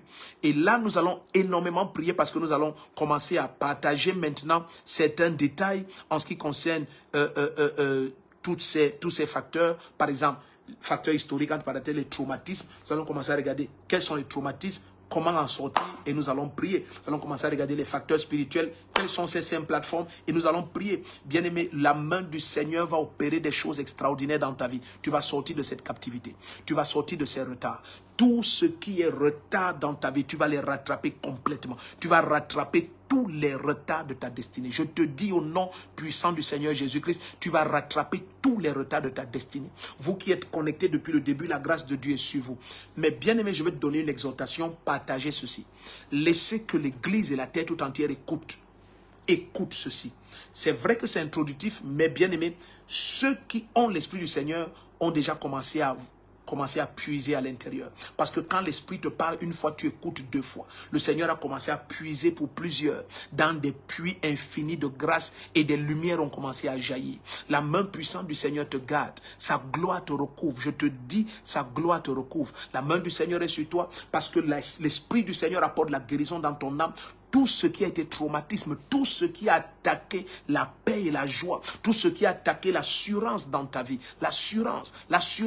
Lorsque les traumatismes sont terribles, ils veulent te faire perdre en assurance. Plusieurs n'ont pas l'assurance en eux-mêmes. C'est pour ça qu'ils sont dépendants de plusieurs personnes, parce qu'ils n'ont pas d'assurance en eux-mêmes. Ils ont eu tellement de traumatismes qu'ils ont perdu la confiance en eux-mêmes. Il ne s'agit pas de ne plus avoir les regards sur le Seigneur, mais bien aimé, lorsque tu as le regard sur le Seigneur, tu prends de plus en plus confiance en toi-même, parce que la foi commence à te remplir de force. Or, l'une des choses que les traumatismes font, oh prophète Elvis Kenyo, you are welcome. Donc, une des choses que les traumatismes font, c'est que les traumatismes te font perdre confiance en toi-même. Et dès que tu perds confiance en toi-même, ça devient facile pour le diable de te manipuler et de créer toutes sortes de retards. Donc, je dis tout ceci parce que nous allons tout à l'heure, 23h heure du Cameroun, ce sera la 2e nuit, nous allons regarder cela un à un et nous allons prier. Donc, nous aurons autant de sujets de prière que nous avons de détails dans tous ces facteurs. Donc, vous commencez à comprendre. Donc, lorsque nous disons, par exemple, que dans un facteur, il y en a 5, c'est 5 sujets de prière. Dans un autre, il y en a 7, c'est 7. Ça fait déjà 12 sujets de prière. Donc, c'est ainsi que nous allons prier. Et je te dis au nom puissant du Seigneur Jésus-Christ, la main du Seigneur va te visiter. Une puissance extraordinaire va libérer ton âme complètement. Le temps est venu que tu rattrapes tous tes retards. Quels que soient les traumatismes que tu as, qu'ils soient émotionnels, que ce soit des traumatismes affectifs, que ce soit des traumatismes qui sont simplement dus à la perte subite d'un emploi. Bien aimé, ça traumatise énormément. La perte subite d'un emploi peut te faire perdre complètement tout ce qui était tes acquis sociaux et ton opération sociale. La perte d'un emploi peut te faire perdre complètement l'honneur et le respect que tu avais aux yeux de plusieurs. Vous ne pouvez pas imaginer ce que la perte de respect peut causer quand ton âme est déjà fragilisée par d'autres traumatismes. Une succession de traumatismes peut causer beaucoup de choses. Dans certaines nations, on ne souhaite pas ce genre de choses, mais dans certaines nations, vous écoutez des gens sauter la vie par des suicides. Mais bien aimé, c'est souvent des accumulations de traumatismes. Et ils n'ont pas le Seigneur Jésus pour leur montrer qu'il y a de l'espoir pour un chien qui est vivant, mieux que pour un lion qui est mort. Donc je viens de dire à quelqu'un, nombreux peuvent être tes afflictions, mais la main certaine du Seigneur va toujours te faire sortir de toutes ces afflictions. Une chose est certaine, tu triomphes toujours en Christ Jésus. Une chose est certaine, pendant que tes regards sont sur lui, tu vas de gloire en gloire et de victoire en victoire. Dans le psaume 34, si tu me permets quand même de lire ça, lisons quand même le psaume 34, ça va bénir quelqu'un. Psaume 34, versets 5 à 7. Psaume 34, lisons ça. Psaume 34, versets 5 à 7. Psaume 34, ça vient dans mon esprit comme ça va bénir quelqu'un. Psaume 34, versets 5 à 7. Psaume 34, alléluia. Psaume 34, versets 5 à 7. Bienvenue, bienvenue, bienvenue, bienvenue. Iba kato mendeli brogozi babayandede. Ouh, cette nuit est unique et extraordinaire, unique et extraordinaire, unique et extraordinaire. Gabali zozo brendele ketura ha shabrendoria telekazuprahanda. Mele bregozazia telekoshite mahando. Para bragododoria telekeshindo brezege mantatia tora bramande. Peronto koliata labraha zade bababayade. Alléluia. Nous sommes dans le psaume 34, verset 5 à 7. Regardez ce qui est dit ici. Il dit, j'ai cherché l'Éternel, il m'a répondu, il m'arrache à toutes mes frayeurs. Vous comprenez, bien aimé? Donc il dit, donc pendant que nous allons prier la deuxième et la troisième nuit, il faudrait que tu saches, il va t'arracher à toutes tes frayeurs. Je dis, le Seigneur va t'arracher à toutes tes frayeurs. Ici, frayeurs parlent de peur, mais qui ne sont pas simplement des peurs, qui sont des peurs intrinsèques, des peurs inhérentes, des dépôts à l'intérieur. Vous savez, il y a des gens, pour le moindre bruit, son cœur peut lâcher. Il y a une peur à l'intérieur, mais ce sont des traumatismes. Vous allez voir pendant que nous allons avancer. Donc, il dit, j'ai cherché l'Éternel, il m'arrache à toutes mes frayeurs. Alléluia. Donc, pendant que nous allons élever la voix pendant les 2 nuits, le Seigneur t'arrache à toutes tes frayeurs. Verset 6, il dit, quand on regarde à lui, on resplendit de joie et le visage n'a pas à rougir. Quand on regarde au Seigneur, on resplendit de joie. Nathalie Bruhat, tu es la bienvenue. Tu es la bienvenue. Bruno Junan Ouesse, tu es la bienvenue. Wow, vous êtes très nombreux. Vous continuez à être nombreux, restons connectés. Donc il dit, quand on regarde à lui, on resplendit de joie et le visage n'a pas à rougir. Le visage n'a pas à rougir. Regarde le verset 7. Il dit, quand un malheureux crie, l'Éternel entend et le sauve de combien de détresse? De toutes ses détresses. Il te sort de tous tes traumatismes. Le Seigneur te sort de tous les traumatismes. Nous sommes dans le psaume 34, verset 5 à 7. Donc tu sors de tous les traumatismes au nom puissant du Seigneur Jésus-Christ. La droite de Dieu est sur toi. L'Esprit du Seigneur est sur toi. Une notion fraîche renouvelle ton âme. Une notion fraîche remplit ton âme de paix, de joie, de pleine assurance et de repos total. Vous savez, bien aimé, lorsque vous marchez dans la sainteté et la lumière, votre assurance effraie le diable. Alors je prie maintenant pour vous. Tout ce qui a sali votre âme vous a revêtu d'un vêtement impur. Lorsque la parole du Seigneur nous parle dans Zacharie 3, le souverain sacrificateur Josué avait un habit sale et Satan se tenait à ses côtés pour l'accuser et le Seigneur a dit ôtez ce vêtement sale. Je ne sais pas quelle situation a sali ton âme et a placé un vêtement, alléluia. Nicole Rousson, tu es la bienvenue. Je ne sais pas quel est ce vêtement qui a placé, quel est cet esprit qui a placé un vêtement sale sur ton âme. Au nom puissant de Jésus, j'ôte ce vêtement. Je commande au nom de Jésus cette affliction qui s'était forcée sur ton âme et qui voulait s'unir à toi comme un trait de caractère inhérent. Je commande et j'ordonne que cela soit délogé de ton âme, que tu sois séparé de cela à jamais au nom puissant du Seigneur Jésus-Christ. Tu es béni. La grâce de Dieu est sur toi. La main puissante du Seigneur est sur ta vie. Écoute, bien-aimé. Écoute bien. Tout à l'heure, nous sommes en direct dès qu'il est 23 h. À 5 h du matin, sur la page de la maman prophétesse Elisabeth Ndefo, dès qu'il est 5 h, nous avons un temps extraordinaire de prière. Dès qu'il est 5 h, la maman conduit un temps extraordinaire. C'est très important que tu commandes tes journées. C'est très important. Donc, dès qu'il est 5 h tout à l'heure, sois en prière. C'est une saison de prière. C'est une saison de prière. C'est une saison d'élévation. C'est une saison de vitesse. C'est une saison de justice de Dieu. C'est une saison d'abondante moisson. Alors, sois connecté. La main du Seigneur te garde et te protège. La gloire de Dieu te recouvre. Lorsque nous retrouvons tout à l'heure, 23 h heure du Cameroun, nous avons au minimum 18 sujets de prière pour la deuxième nuit et sûrement encore plus nombreux pour la troisième. Des choses étranges vont commencer dans ta vie maintenant, mais à la gloire de Jésus-Christ. Des séparations complètes de divers types de caractères, issus de divers traumatismes de divers ordres, vont être ôtés de ton âme. Au nom puissant du Seigneur Jésus-Christ, tu es béni, tu es spécial. N'oublie jamais, le Seigneur t'aime beaucoup. Quoi que ce soit que tu voies, sache que la droite de Dieu est sur ta vie et rien ne peut triompher de toi. Tu es spécial, je t'aime beaucoup. Shalom, shalom, shalom.